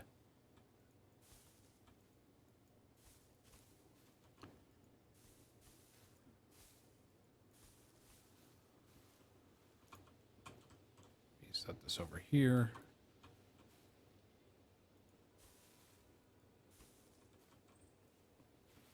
And let's see what we have. Fill this area in a little bit.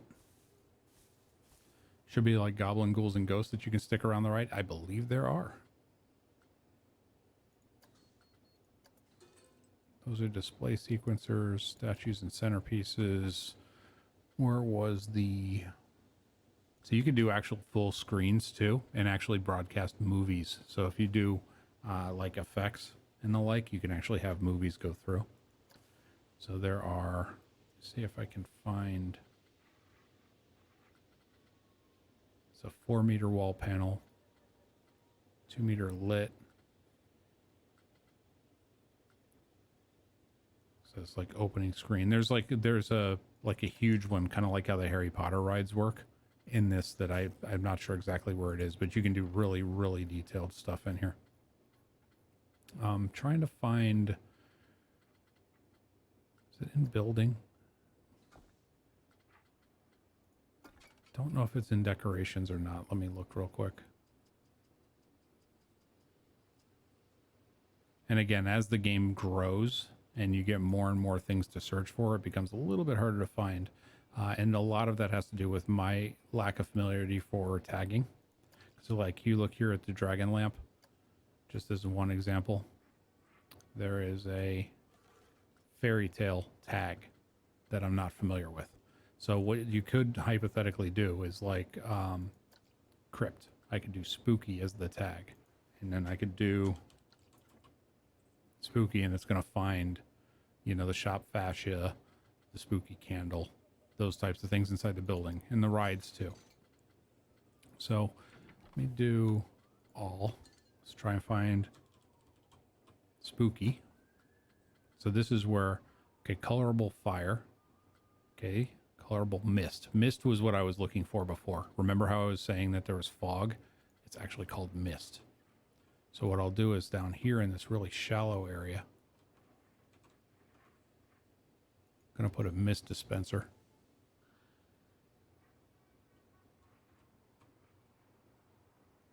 And we'll put another one right here.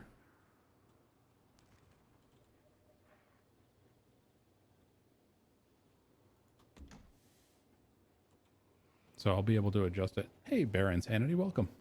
Need to get the DLC for the game. Haven't messed with it in a while. That was my thinking on it too. And I picked up all the DLC and then I didn't mess with it for a while. And I regret it now because I am so rusty with this game. I don't know exactly what I'm doing again. I kind of forgot everything that I had learned. All the tricks to building, all the strategies and planning and everything that I'd figured out in the past. Colorable slime, radioactive? Huh. I don't know what that is. I'll figure that out later. So I could do spooky animatronic crows.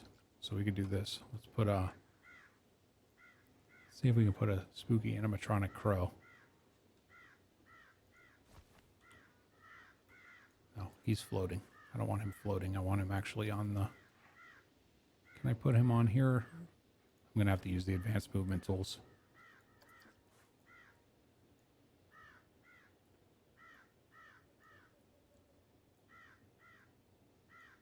So you can get kind of really intricate. See if I can get him actually look like he's standing on this.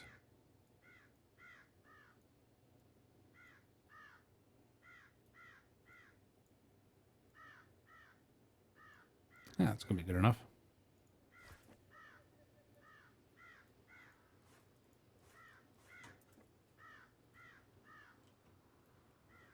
So you can start to get the feeling on, you know, what I can do. You know, if I want a big spider, animatronic spider. Well, it's not big, it's little. Is there a huge one? There's an animatronic shadow person that pops up. that I can put on a trigger. This one kind of can pop out of nowhere if you want to. Spooky books, spooky clock, cobwebs. So like if I wanted to take the cobwebs, I could spin it around.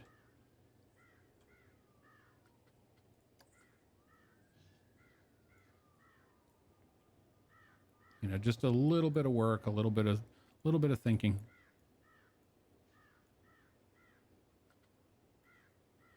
Yeah, let me go use the world axis. It just makes it easier to maneuver in some cases.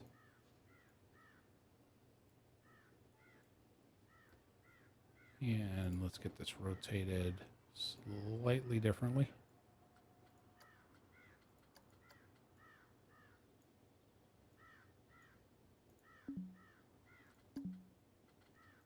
Okay, so that's got a collision with the ride.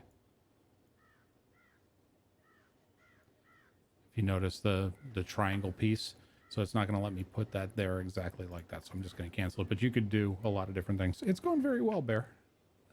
Welcome to the stream. I am learning how to play Planet Coaster again. So if I wanted to do gargoyles, you know, I could do a gargoyle.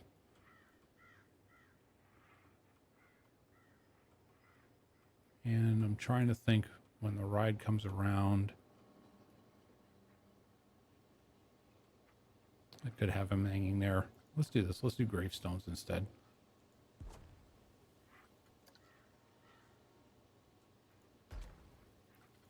And again, these I'm actually putting him in crooked on purpose, because if they're a little bit asymmetrical, it's going to be a little more disturbing. And then there's spooky green vines that I can have hanging off of things.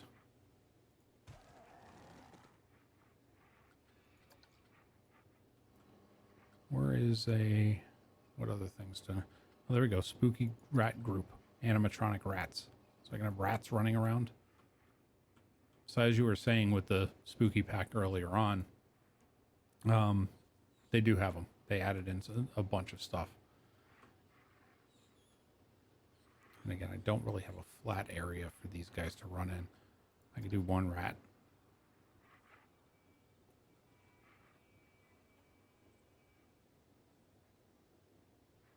Again, they want flat areas for those types of things. So you could just start to see. And you can build your own skeleton if you want to. They'll give you the individual pieces, some of which are animated.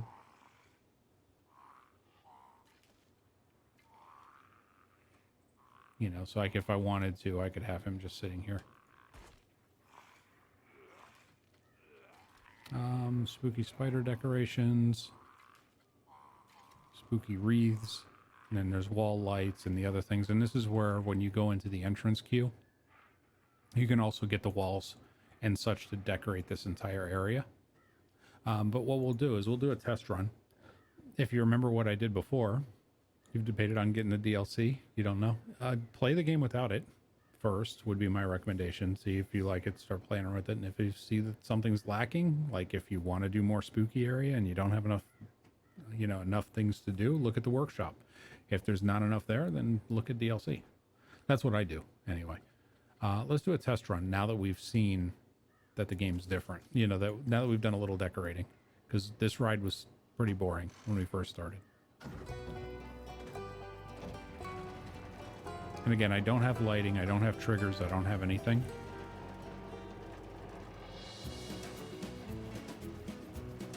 But all I did was wrap terrain around the coaster, add in some trees, throw in a couple smoke effects and a couple props. Literally nothing else, but the entire roller coaster now has a totally different feel to it.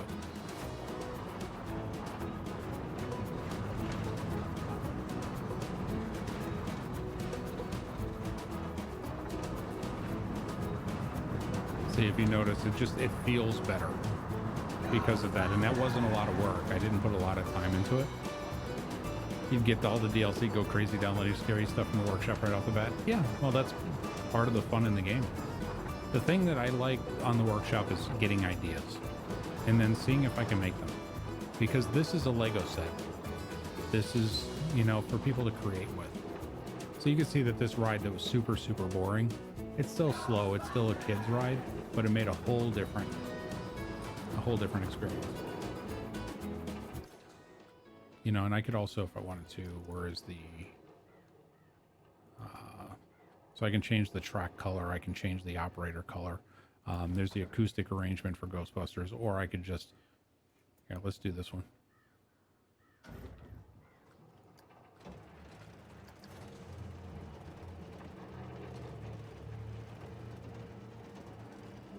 And again, I don't have lighting on this coaster, which would help a lot.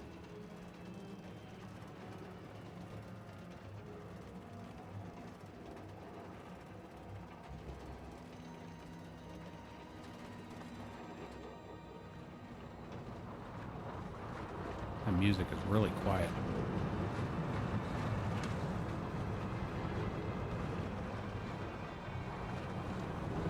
Yeah, the music's really quiet on this ride. Where's the customize? Yeah, it's 100%. That's the orchestral. What's the acoustic arrangement sound like?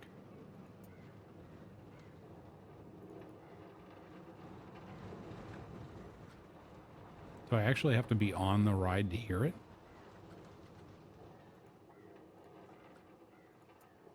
See, it's got the Temple of Gozer music and the spooky library scene setter too. Let me go back on the ride and see. Okay. Okay, so it sounds like the ride itself, like the music's on the ride. Let me see something real quick. Settings, soundtrack, park music, sound effects. No, it looks like it's always been. Play soundtrack in pause mode only. Yeah, because the soundtrack in the game is annoying. I mean, the music was working.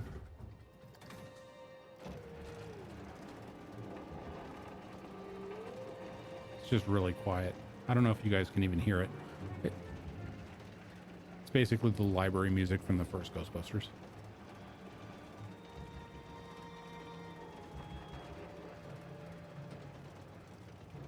So, but that'll give you an idea, at least from, you know, from a basic decoration standpoint, what you could hypothetically do. And again, when you go into the scenery, you can do a lot more things, particularly when you start getting into the lighting,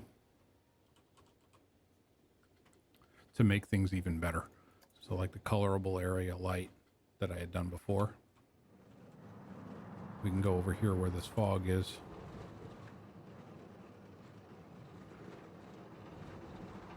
Or actually, where should I put this? Let's put it over by the spooky tree.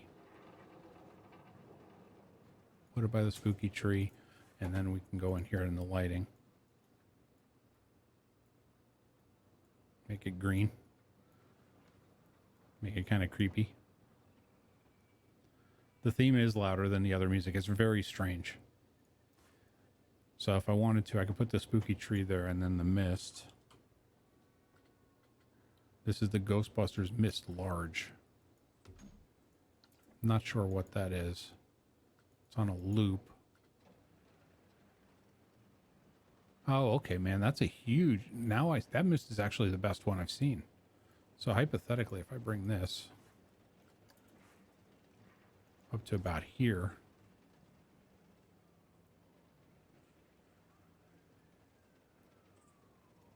Or even better yet, move it inside the mouth of the thing. Use the world axes.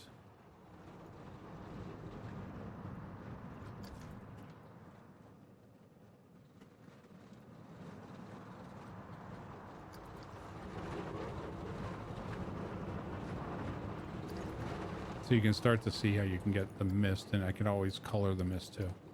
So if I wanted it to be more of a blue mist in the green, or a red mist in the green, you could start to get some really cool effects. And I could always change this colorable area light too, to be even like a darker red, like a dark, deep, rich red. Problem is now I got to try and get that.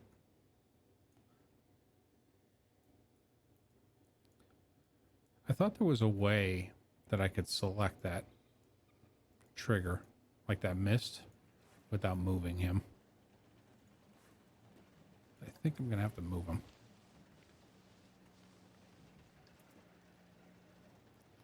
You know, but just a little bit of lighting and a little bit of planning. And if I wanted to customize, I can go in here and change the track color.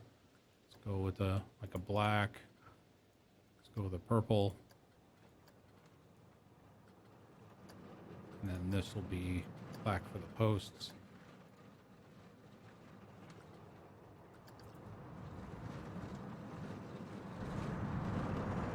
You know, now the ride has a different feel to it because it doesn't have the bright neon roller coaster tracks. You know, I don't know why that particular music is so quiet. Obviously, they're MP3 files. I could take them in and I can bump up the volume if I ever needed to. And see, here's the other spooky tree area, so I could do. Let's get another light. Oh, the Ghostbusters Mist large. We definitely want that over the water here.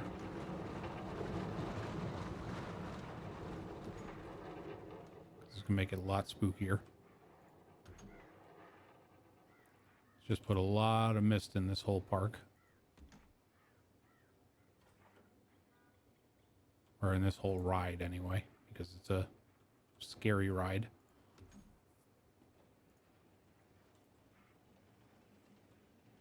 So you can see just having a little mist where the water is makes it a lot spookier. And then the there's a Monsters Mist as well. I don't know what the difference is on that. Let's put this out here and see what it does.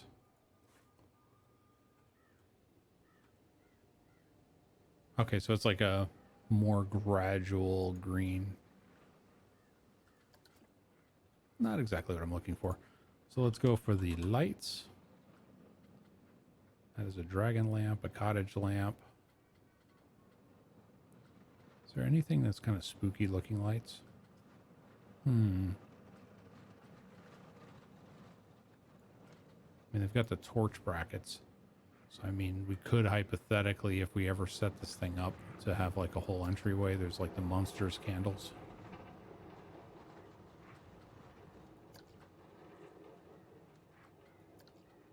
This one is the Monsters Dragula lantern. You know, so if we wanted to do custom lighting around the way station, we could do that as well. Where is the Colorable Floodlight? Let's do the floodlight and see. I think the floodlight I want to try at least and see what it does. Because this sharp, stark contrast is going to make this... I think it's going to make this guy stand out even more. You see how his face, the bold shadows, are a lot spookier because of the way that lamp works. So let's do a little rotating, do a little coloring. Just a little coloring.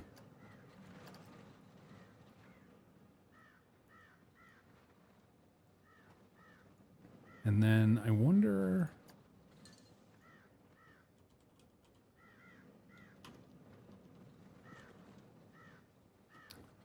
Park speaker, ambient, display, music, or triggered.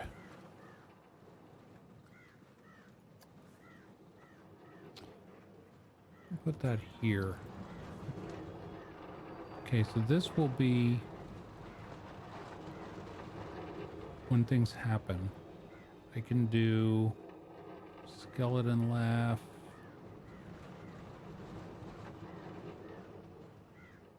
Spooky announcer. Spooky. Oh God, it sounds like Dracula.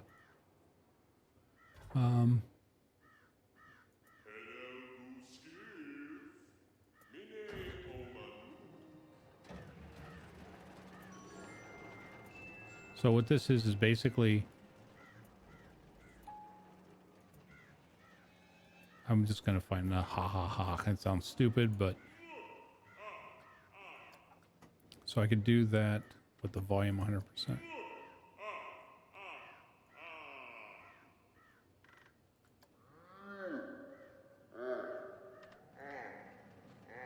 So I can adjust the pitch if I wanted to.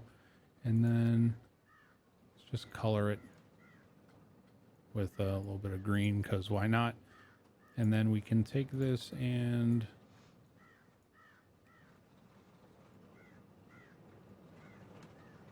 put the speaker. Just put the speaker inside the guy's mouth so I'll be able to still be able to click it. Okay, and then it'll activate on a trigger. Now the thing is I need to put a trigger in. So I can go here, and I'm going to try and remember how to do this. All right, let me go ahead and close that because I'm testing. Customize. That's the operation. That's block sectioned. Maintenance, no. Triggers, there it is. Trigger, got it.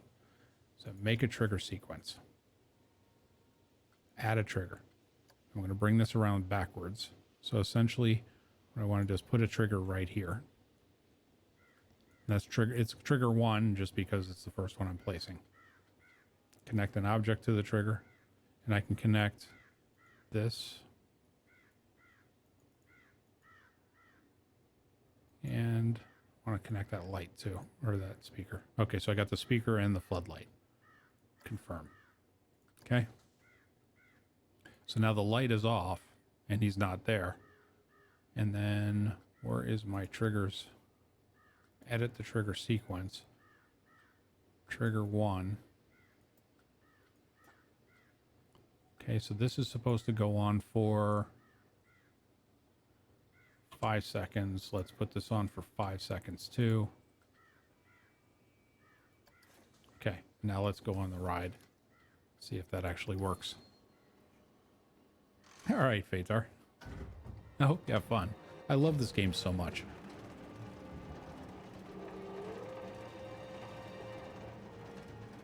And again, this is just me poking around with one pre-built roller coaster.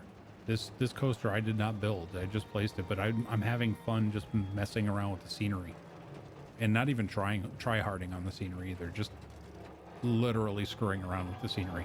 It's so much fun in this game just to experiment. Now we'll go through, we'll do our normal loop-to-loop. I gotta turn off depth of field, because if you notice it gets blurry, so you can start to see the mist that I added. And there's the red light, makes him look a lot spookier.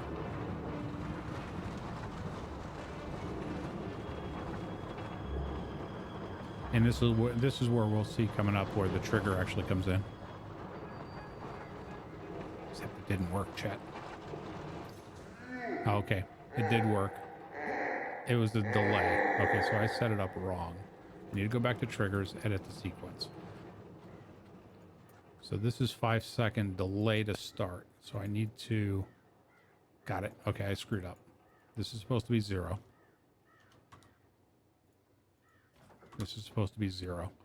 And then here is 3 seconds. And that'll just play on the trigger for whatever. So let me set this up to 4 or 5.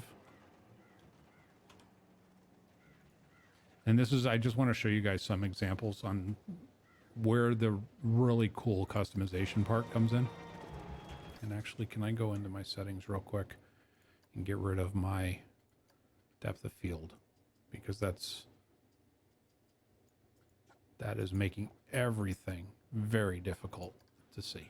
So let's go back on the ride. There we go. Depth of field looks really cool when you're on the ride, but it makes it a little bit tough when you're trying to show it. Lucifer! Dance off, bro! Me and you! Thank you so much, Lucifer, for the 400 bits. I do appreciate it. She'll give you 400 bits for your birthday, which was on the 8th, so yay, another year on this planet. Well, happy birthday, Lucifer. I really wish I was talented enough to make you a song. I am not. So, happy birthday. I do appreciate the bits very much.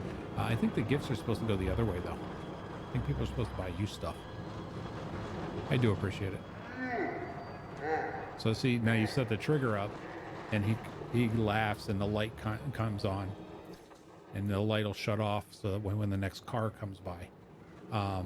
This is where you start to have a lot of really interesting and fun, like, interactive elements. And this place, this positioning of the tree guy isn't necessarily the best, because the way that this tilts, you're kind of tilting away from the tree. But I think you get the idea, from a trigger perspective, kind of how they work. And you can do that for a lot of different things. Like, let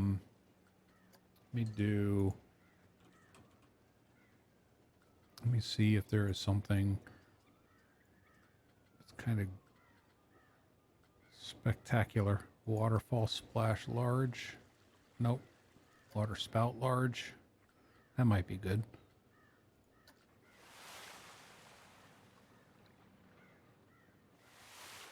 That's kind of cool. This is the large one though. So if we wanted to, now here's where you can have some interesting times. So like here, where we come down into the water, I can do 1, 2.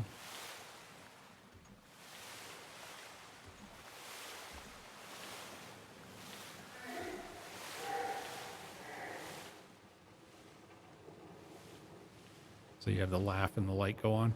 Now these splashes and stuff that are going on right now are because this is not set up right. This needs to be set to activate on trigger. All of these. I think I should have done it before I duplicated them. So I'll set these all to activate on trigger.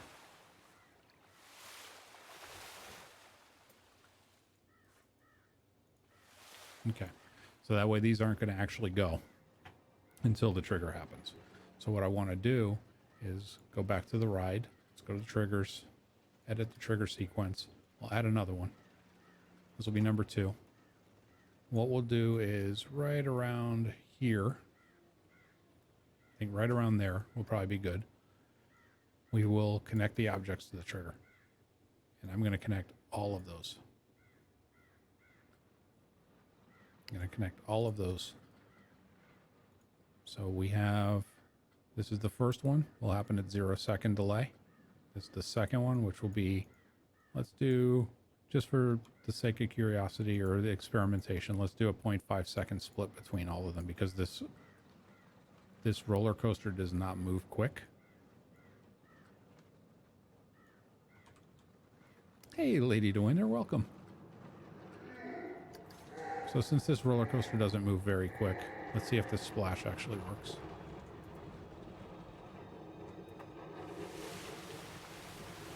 Okay, so I have to put more of a delay between them, which is fine. This is where triggers get to be really cool. Triggers get to be really, really cool. In the sense that once you get them down, all right, let's do 1, 2, 3, 4, and 5. And I'm going to see, can I?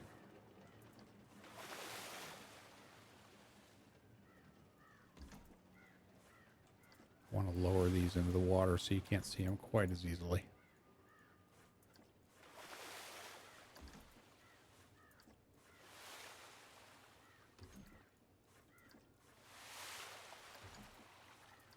And again, I'm not really, I have no forethought on this. You might fall asleep, so don't mind you. I never mind when people fall asleep on my stream. It's a serious compliment to me, because I know it's late at night, and the fact that people are willing or wanting to watch my stream to fall asleep too. I do chill streams. It's an honor. Hey, Kitten Queen, you miss your cat? I'm sorry to hear that. Hopefully the cat comes back. I don't know what happened to your cat, but all right. So now when he comes around, it should set off, because it's a really slow spot. So the timing's a little bit off. But you can see kind of what I was going for here. Hey, Life in Pain, welcome. So it's a very slow roller coaster. It's a kid's ride. Can I do any operations changes? So number of cars, number of trains. So hypothetically, If I shrink the car count? No, it's not going to let me shrink the ride count. Okay, coaster chain. I'll figure all that out again later. I haven't done that in a while. We already did the basic customization. Ticket price we don't have to worry about because we're still testing. And we're just playing around with triggers and stuff. Oh, I'm sorry to hear that, Kitten Queen. I've had many, many pets throughout my life, and it is never easy. So I wish you the best in adjusting to the loss. I feel terrible. Lucifer, thank you so much for the tier 1 sub 10 months in a row. I do appreciate it. Welcome back to the Top Hatters. So we've got... Okay, so we're going to do another test run on this. I want to do... Like here, for example, we have scenery, and I thought there was a skeleton. There were, yeah, spooky skeleton animatronic arm. Okay, so that just kind of does like a reach out thing. That's a hanging animatronic skeleton, which would be kind of cool to have hanging off that tree.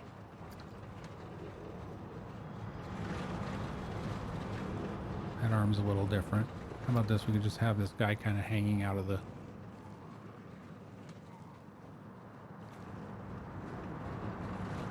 Let's put him there. Like he's coming out of the ground where the stuff has fallen off. And I thought there was...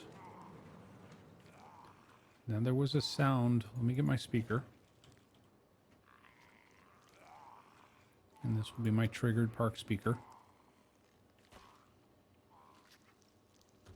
which I'll bury in the ground a little bit after I get it done. But there was a skeleton one.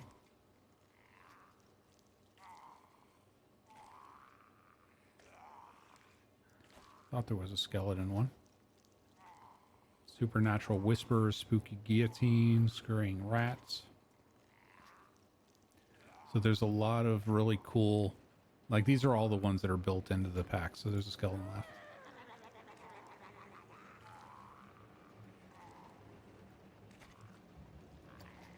Okay, so we can do that. Let's do the...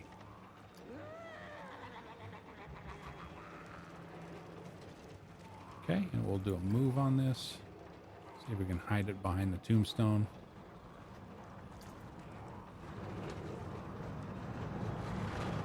And then I can activate that on a trigger. So because that is now trigger activatable, I can go into here, edit trigger sequence. Let's put another trigger, number 3.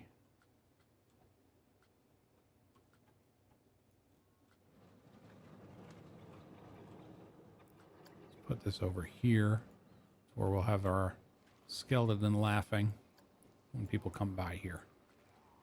Connect the object, that and this. Connect both of those. Confirm it. So spooky skeleton animatronic won't do anything until you hit that spot.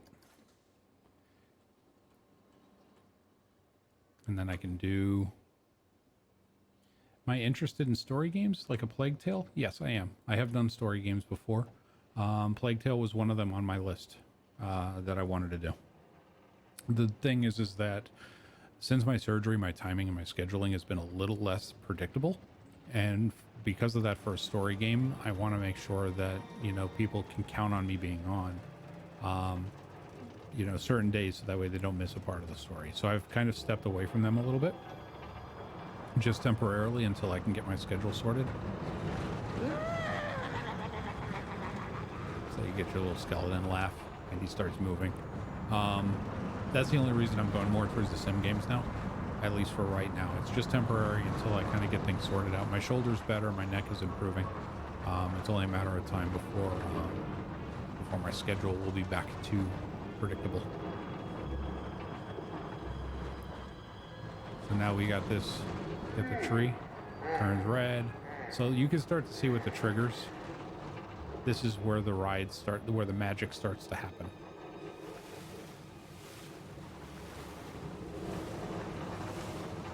You know, and again, they're not proper placement. It's not well thought out. This is legitimately me just throwing ideas at the wall. It's really cool. The things that this game lets you do is really, really cool. Especially the triggerable items. And if you ever are curious, you can actually go in here to prop type, was it? One of them is triggerable. Property. Triggerable. So if you ever wonder what type of items might be triggerable, and say you want a scenery theme, brand, nope. Content packs. So I could do Ghostbusters and Spooky. How about just Ghostbusters? We'll do some Ghostbusters triggerable items. So since this is a Ghostbusters ride, this is where the Ghostbusters come in. Oh, thank you. I do appreciate that, lady. I'm very interested in getting back to that. Okay, so we got Zool, which I don't know why they call it Zool Roar and Zool Idol, because this is not Zool. Anybody that watched the Ghostbusters knows that's not Zool.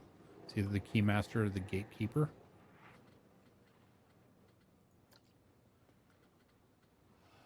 Actually, it could be Zool, because that's Gozer. Which one was Zool? Zool was Vins and Zool. That's what it was. So those were their actual names. So I stand corrected. Vins and Zool. I can't remember which one was the Gatekeeper, which one was the Keymaster. Does anybody know that in chat? So there's a Slimer. So if I want to have like a Slimer, a triggerable Slimer, he can run down a whole hallway. That's what this one's for. There's another one here where he just kind of floats. Zool was the Gatekeeper. Thank you, Faithar. It's been so long since I saw that movie. I'm gonna have to watch it again though now. So it's really cool that I have a transparent Slimer. So it's a hypothetical. Is there one where he just stands perfectly still? Or just kind of pops up? Because that's what I'm looking for, is a pop-up one.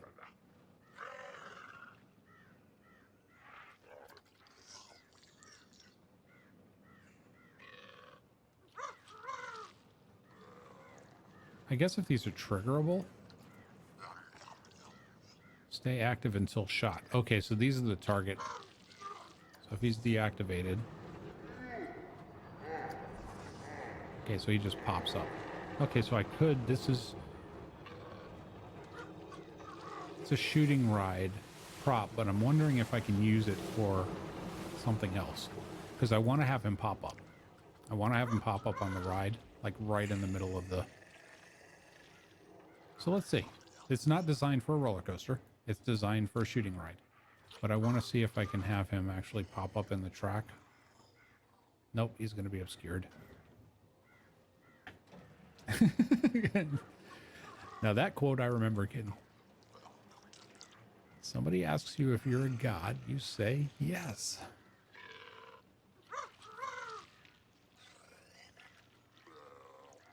Okay, so I guess hypothetically I could put him...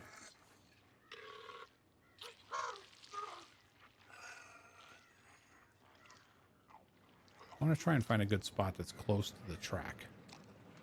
Can I put him here?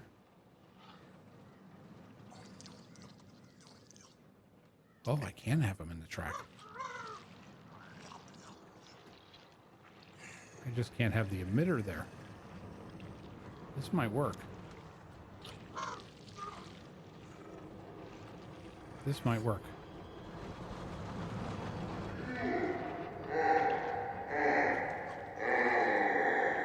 I want to see if I can have them fly through him. I want to see if they can have him fly through here. And then I want to do... okay, so that's Slimer. It's a Ghostbusters triggerable. Thought there was an emitter that I saw. Swirling cloud, mist, lightning. I Thought there was an emitter for slime.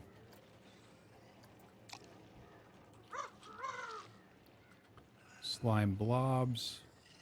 Colorable slime. Slime radioactive. What does this do?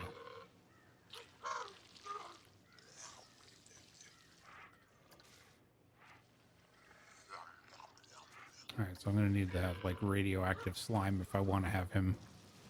And this is triggerable too. But I can't have it trigger off of him. I would have to have him underneath an arch. Something like this. And have the slime dripping. So that concept's not going to work. But having him in the middle of the thing and having him part of a trigger might work. If I can make him triggerable. Yeah, activate on trigger. Okay, so he's going to be there. And we're just going to have see if we can make the train. Again, it's just me being creative. If you want to try and fight the boss alone, that's not going to work. Let me see if I can make the train trigger. Edit trigger sequence. Add a trigger.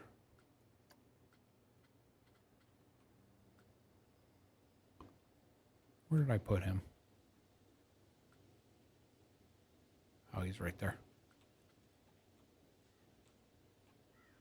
Okay, so I'm going to put this right around here.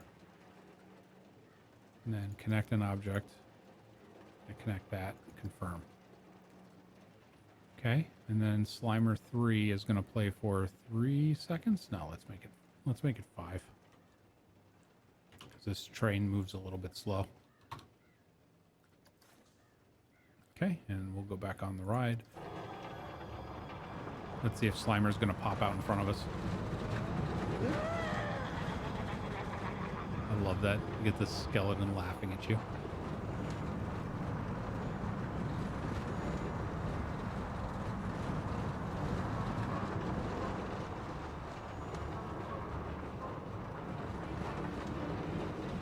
And again, this is just randomly me experimenting and learning how to do the triggers and the tracks and the scenery and stuff again. Oh, popped up a little too late. It did pop up, but it popped up too late. I gotta move it. So I've got to move the trigger back farther. And then I think, can I raise this without it conflicting? No, I don't want to.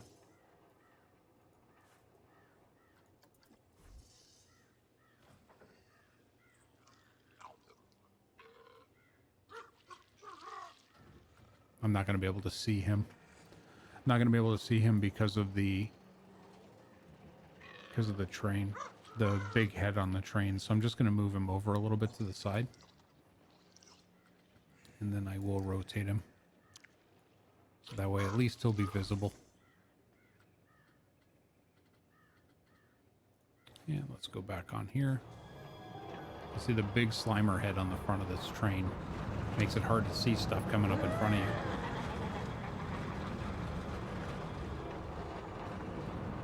They have an option in the game to make the train either play the Ghostbusters theme or the Siren of the Buster Mobile. They have the Ghostbusters theme. They have multiple Ghostbusters themes. The music is somewhat quiet for some reason. Right now I have the library music playing, but you don't hear it. And you know what it is? You know, now that I'm thinking about it? See, there's my Slimer popping up out of nowhere. You know what it might be? I might need a speaker.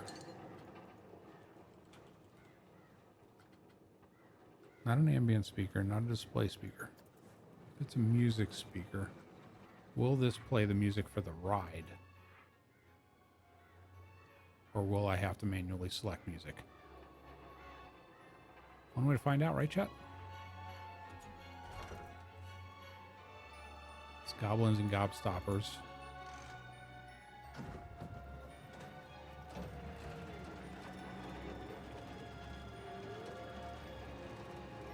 Yeah, so it's not... See, it'd be cool if I could link this to the ride.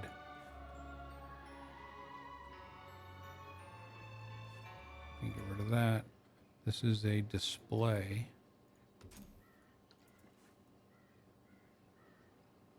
Sequencers connected to the speaker. Select a sequencer to connect speakers to it. Okay, what is a sequencer? Ride cam time machine display sequencer. I don't know what a display sequencer is, but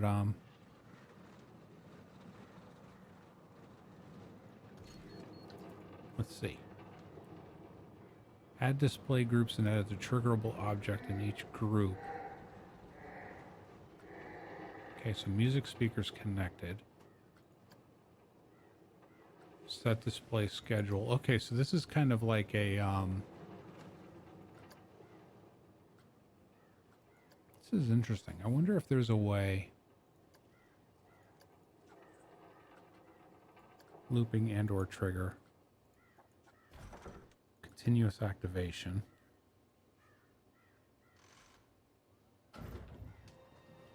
Because I think what I can possibly do, because what this is for, I think, is this is for if you want to do a fireworks show in the park. You can have music play and, you know, lights go off and fireworks fire. I think this sequencer is for that, but I'm wondering if I can cheat it and make it work to set a ride wide audio, if that makes sense. That's my thinking. It's not, it's more using it in a way that's not actually intended.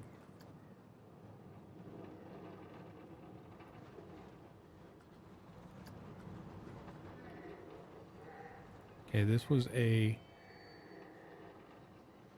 Okay, so this was it is connected to the display sequencer. Now this...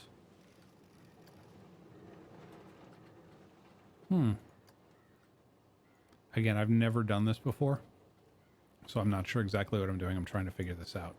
So we have a trigger sequence. So what I can do...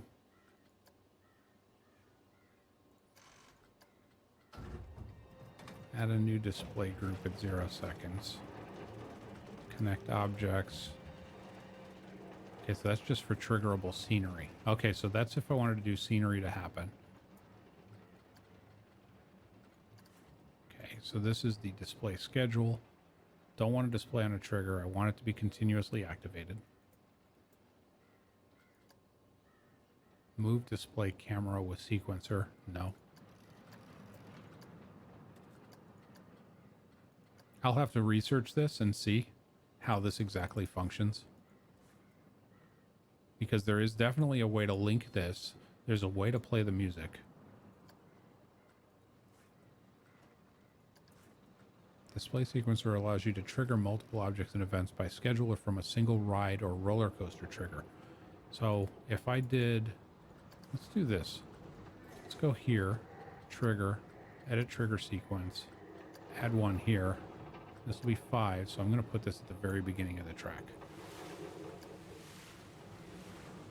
Connect objects to the trigger. Confirm. Okay, so now that sequencer is attached to that trigger. Now this, activate on trigger with continuous activation.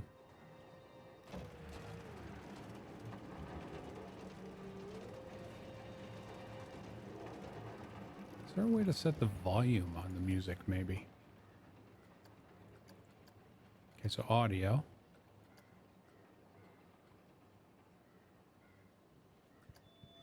Let me try a different music.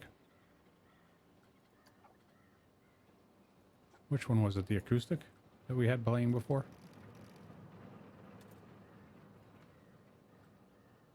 Let's try Barbershop Quartet.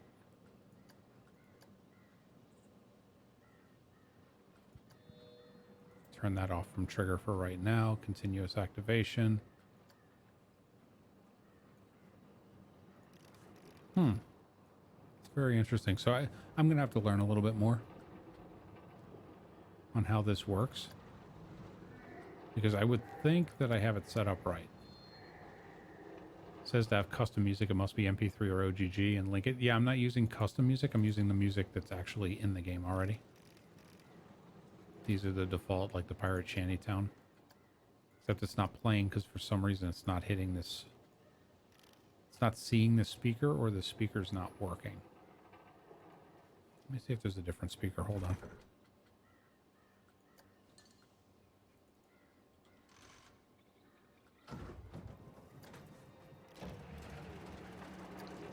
Okay, so that is music. This is not triggered, though. See, this music is the Goblin and Gobstoppers. So this music is here, but it's not. I can't trigger this or set it. So that speaker works, but it's not the one that I need. The one that I need is the display speaker, which is the same as the one that I have set up here. So what I need to do here, edit speakers, put both of those in, confirm. Okay, so I have those two speakers both in. And hypothetically speaking, this sequencer, I'm telling it to play Shantytown to these two speakers, but nothing's coming out of it. So you see what I'm saying? Something's a little weird, and I'll have to, I think I got to do some research on it and figure out how that works, because this is the key to setting up those huge fireworks displays and things along those lines. Actually, I wonder if I could do that. Let's see. What is the, like, the large firework? Give me just like a huge mortar. Flying fish, 4-way large, horsetail. Yeah, let's do this one. It's a pretty big firework. Okay. So this, we should be able to do activate on trigger. I think the display, if I go to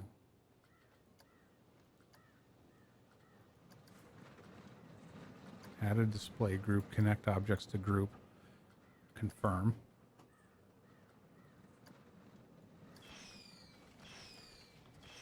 Okay, so that's going to continually fire because I have this set up to continuous activation instead of activate only on trigger. So now if I activate on trigger, when this train comes by here, it should fire off those fireworks. It says something about going to menu and turning effects down and music up. Let's try that. I think I already did that, but I will try whatever it takes to make this actually work. Master volumes at 70, park music, sound effects is at 50, voice volumes at 100. Let's turn music up. Let's just turn music all the way up if it's too loud. Let's see if that helps. So first and foremost, I want to see if this train coming through sets off these fireworks. If the train comes through, sets off the fireworks, then I have the trigger set up right. I have the display sequencer set up right. And I have the linking set up right, but the music isn't. So once this starts to go, hypothetically anyway, if I've done this right, which is experimenting, it's learning. We're trying to figure this out. There's our fireworks. So it functions. The music's just not working. So that's the question. Why would the music not play? Park speaker display. For the display sequencer, there's the music with the connected. Very, very interesting. I think it might, maybe it's a bug. Says music at 100 and effects to 30, 40.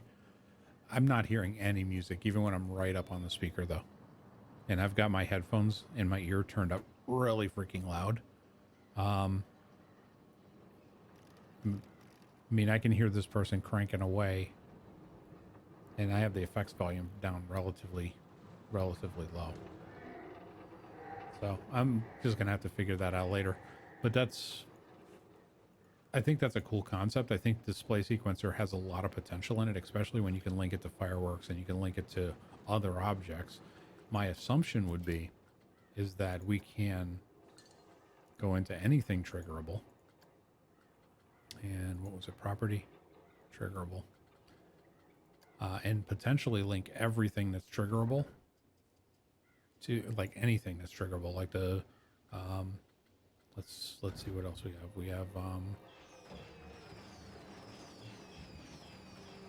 repair droid. We can have a shark come out of the water on sequence and set the timing and everything else according to what's best. Let's put a businessman here just as an example. You know, he's idle. I can activate him on trigger. Actually, having an idle animation is probably not the best thing in the world. How about a explode backwards animation?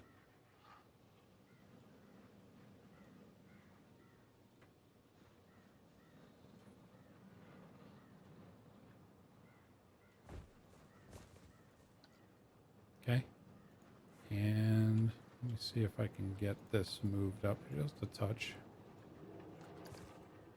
So now I can take him, activate him on the trigger instead.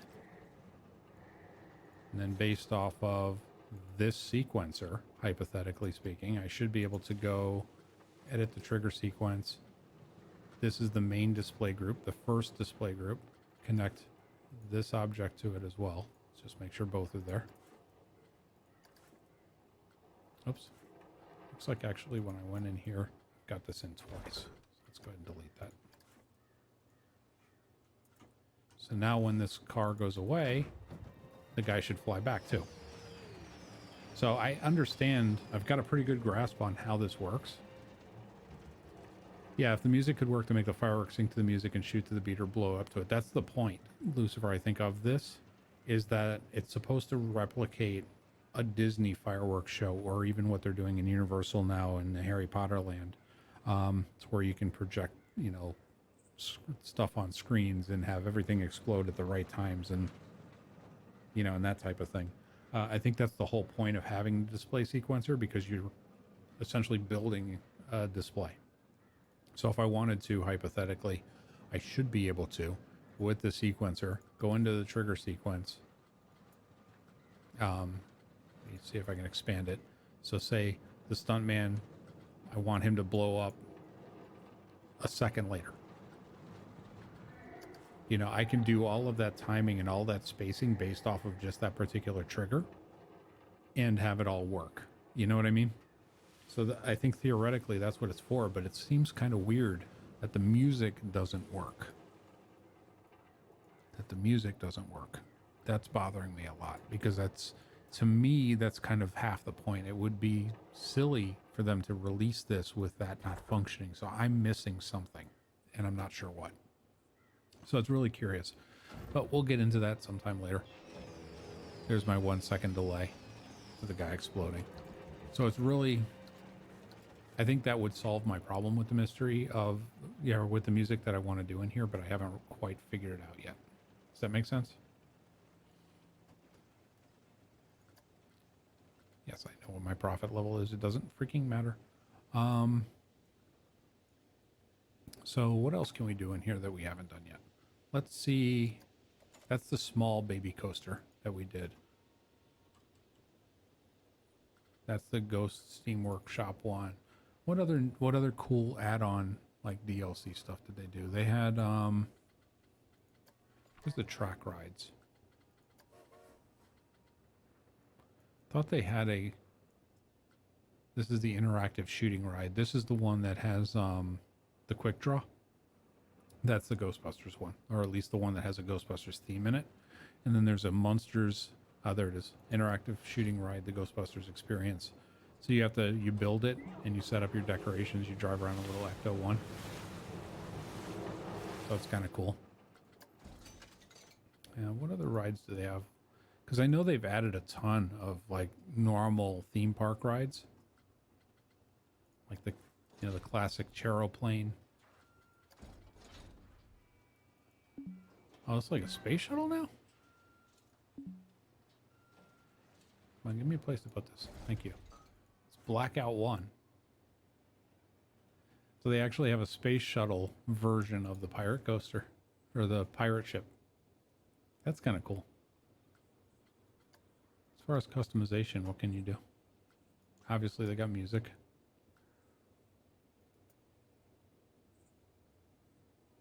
Oh, music doesn't play unless it's actually running.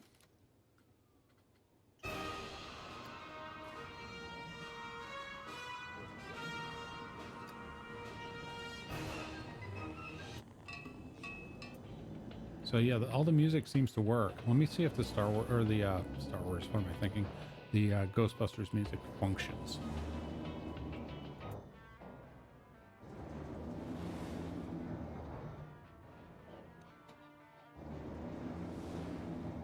It's really quiet. It's working. You know, so the music files are there.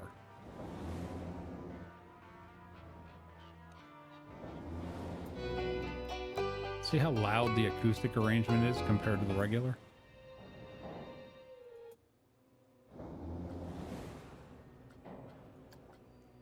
So, I mean, they have... This is where I'm a little confused. And I mean, they have a volume slider, obviously, but even with it cranked up, it's so quiet.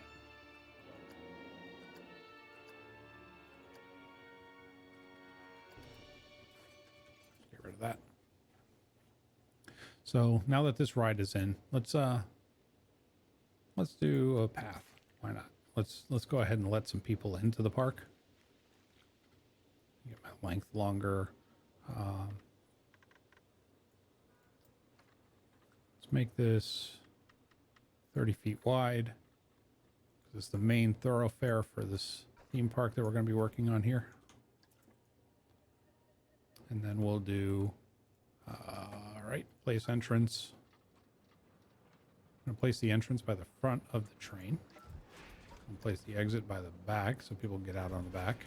And connect the entrance to the path.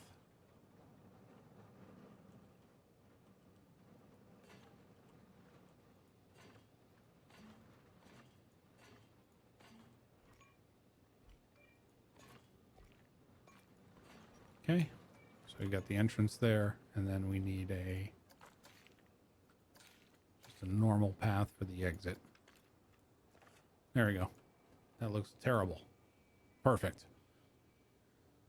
It's just the DLC music because the rest sounds good to me. Yeah, it seems like it's something with that particular music.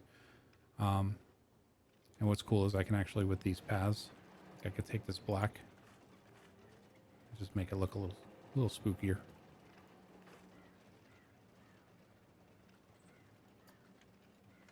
Use a flagstone instead. So that looks even better. And then,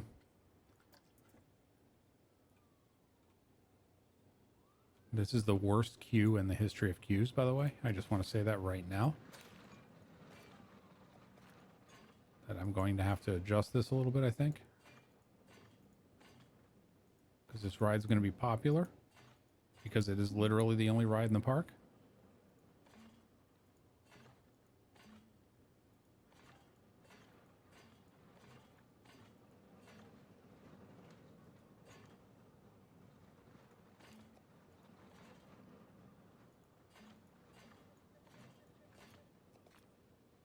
Okay, and then the length.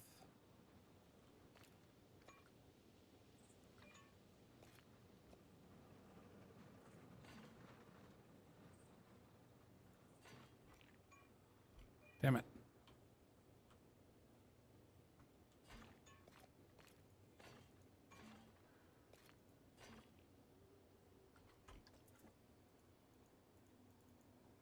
Let me get rid of this.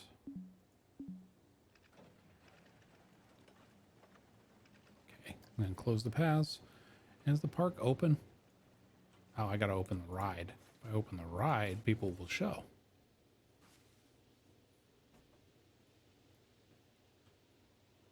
Now that we have a ride open, there should be a lot of people coming. There's our first two. Wearing sunglasses at night. So let's go ahead and reset the time of the day. See what this thing looks like during the daytime. Still all right. Obviously, it's not going to be as spooky as it is at night.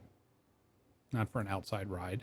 But if I ever wanted to, again, this is where, if I wanted to, I could make it a darker ride.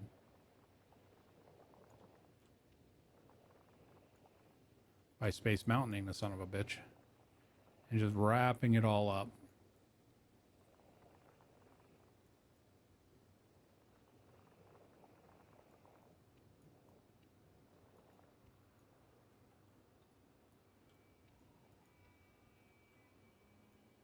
You know, putting the whole thing in a cave. If I wanted to. Again, it's all optional. You do whatever you want with your own park. You know, so if I wanted to have like the spookier parts of the park, or the spookier parts of the ride be even spookier, I can do the lighting and put everything kind of underground. It's completely up to you. That's the one thing I love about the game, is it really does give you the flexibility that you would need to be creative.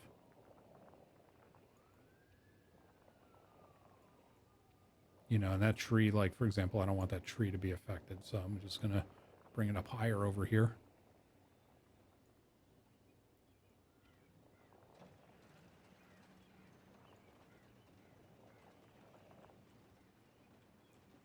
Just see if I can enclose this in.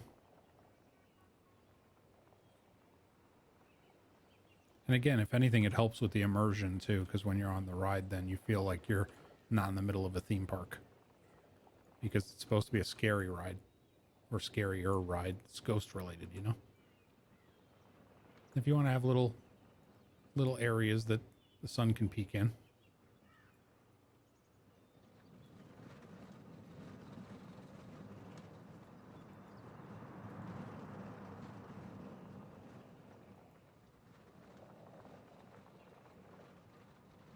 I wonder why it skips over into the daytime so quickly.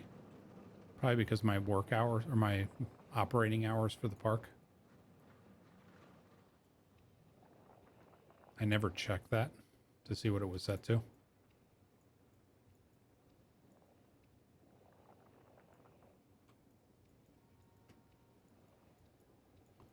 You know, and obviously if I wanted to go away from the green and I wanted it to be even spookier, I could do more rock, you know, and a little less of the green. We can just do some quick brushing in here. Keep a little bit of green in some places.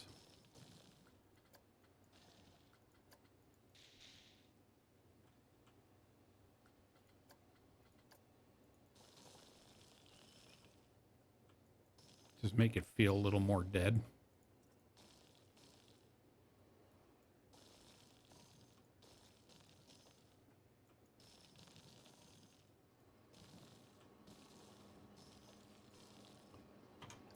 And then this mister, me.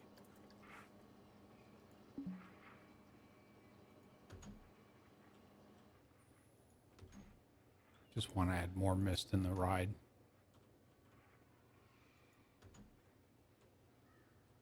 I don't even think I like that mister that much. I think this new Ghostbusters mister that they did is a lot better.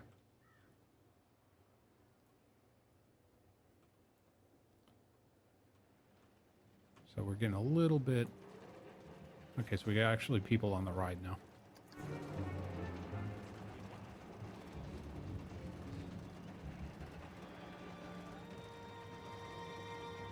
Okay, so we can actually kind of hear the music now.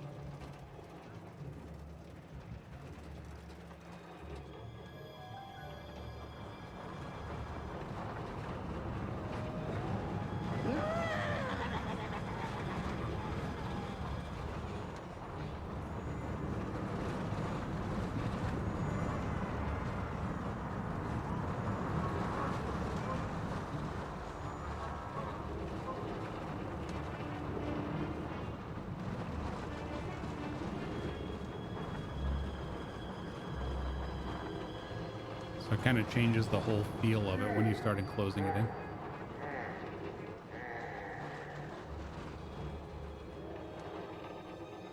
really cool. I mean, again, this is an experiment. This is literally trial and error. But even that gives you pretty decent results in this game. You know, and if I wanted to make it totally dark, I know there's a way to do that, like to make things artificially dark in the game. I don't remember how. I mean, my prestige on the ride is only 452. It's a little, they're saying it's a good value. It's mostly, if I remember correctly, the fear is low because it's a kid's ride. So kids rides are not going to give you really great ratings in general. But overall, I think that the scenery and such on it is a pretty good start. Pretty good start. You know, and I can bring this stuff up a little bit more, I think. I just kind of want to cordon this off. So I can build around it without people seeing outside of this ride. It's their immersion, you know?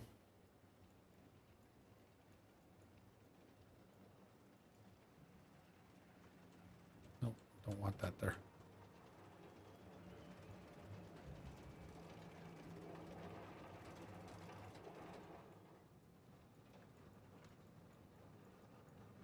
Yeah, let's push this back down.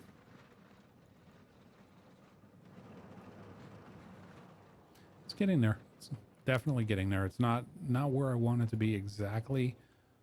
And I definitely have to clean up this last area over here. Let's pull this up and do what we did with the rest of it.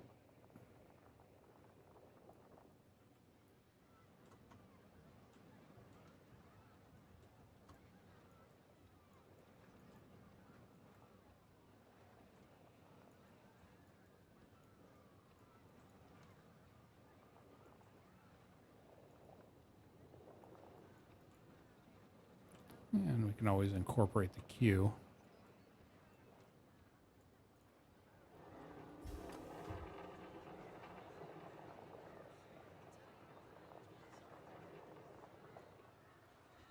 See if I can get a little bit of that overhang look and feel over the queue too.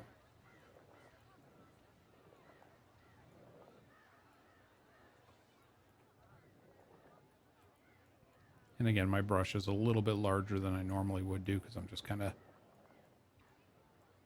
scrambling through it a little bit. And let's go to the painting. Let's get rock.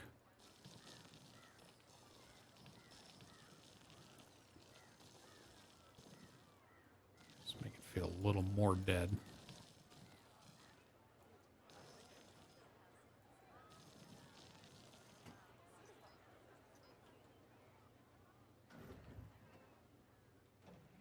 And I can fill that in.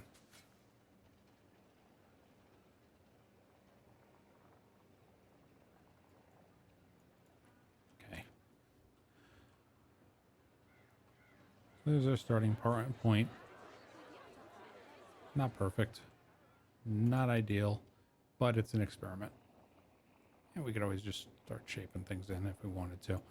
And the cool thing is if I wanted to do it, if I really, really wanted to do it, I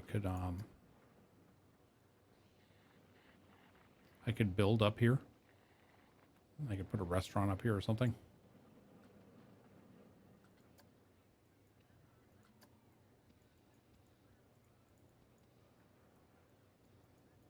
You know, and then have a walkway and a path go through, those types of things. So there's some really cool things that you could hypothetically do with it. What buildings do we have in here now?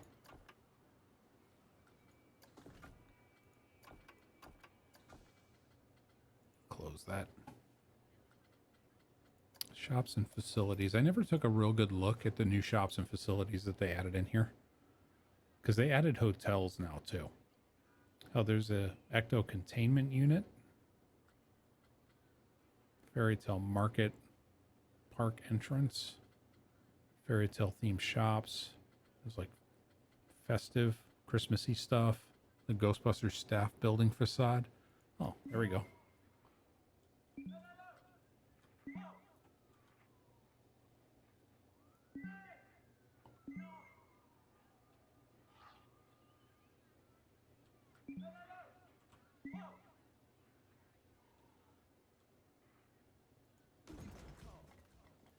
So we can put that in if we wanted to.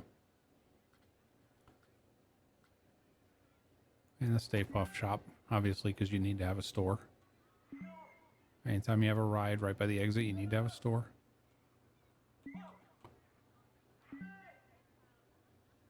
And of course, they sell marshmallows. Because what else would they sell at the Stay Puft Marshmallow Shop?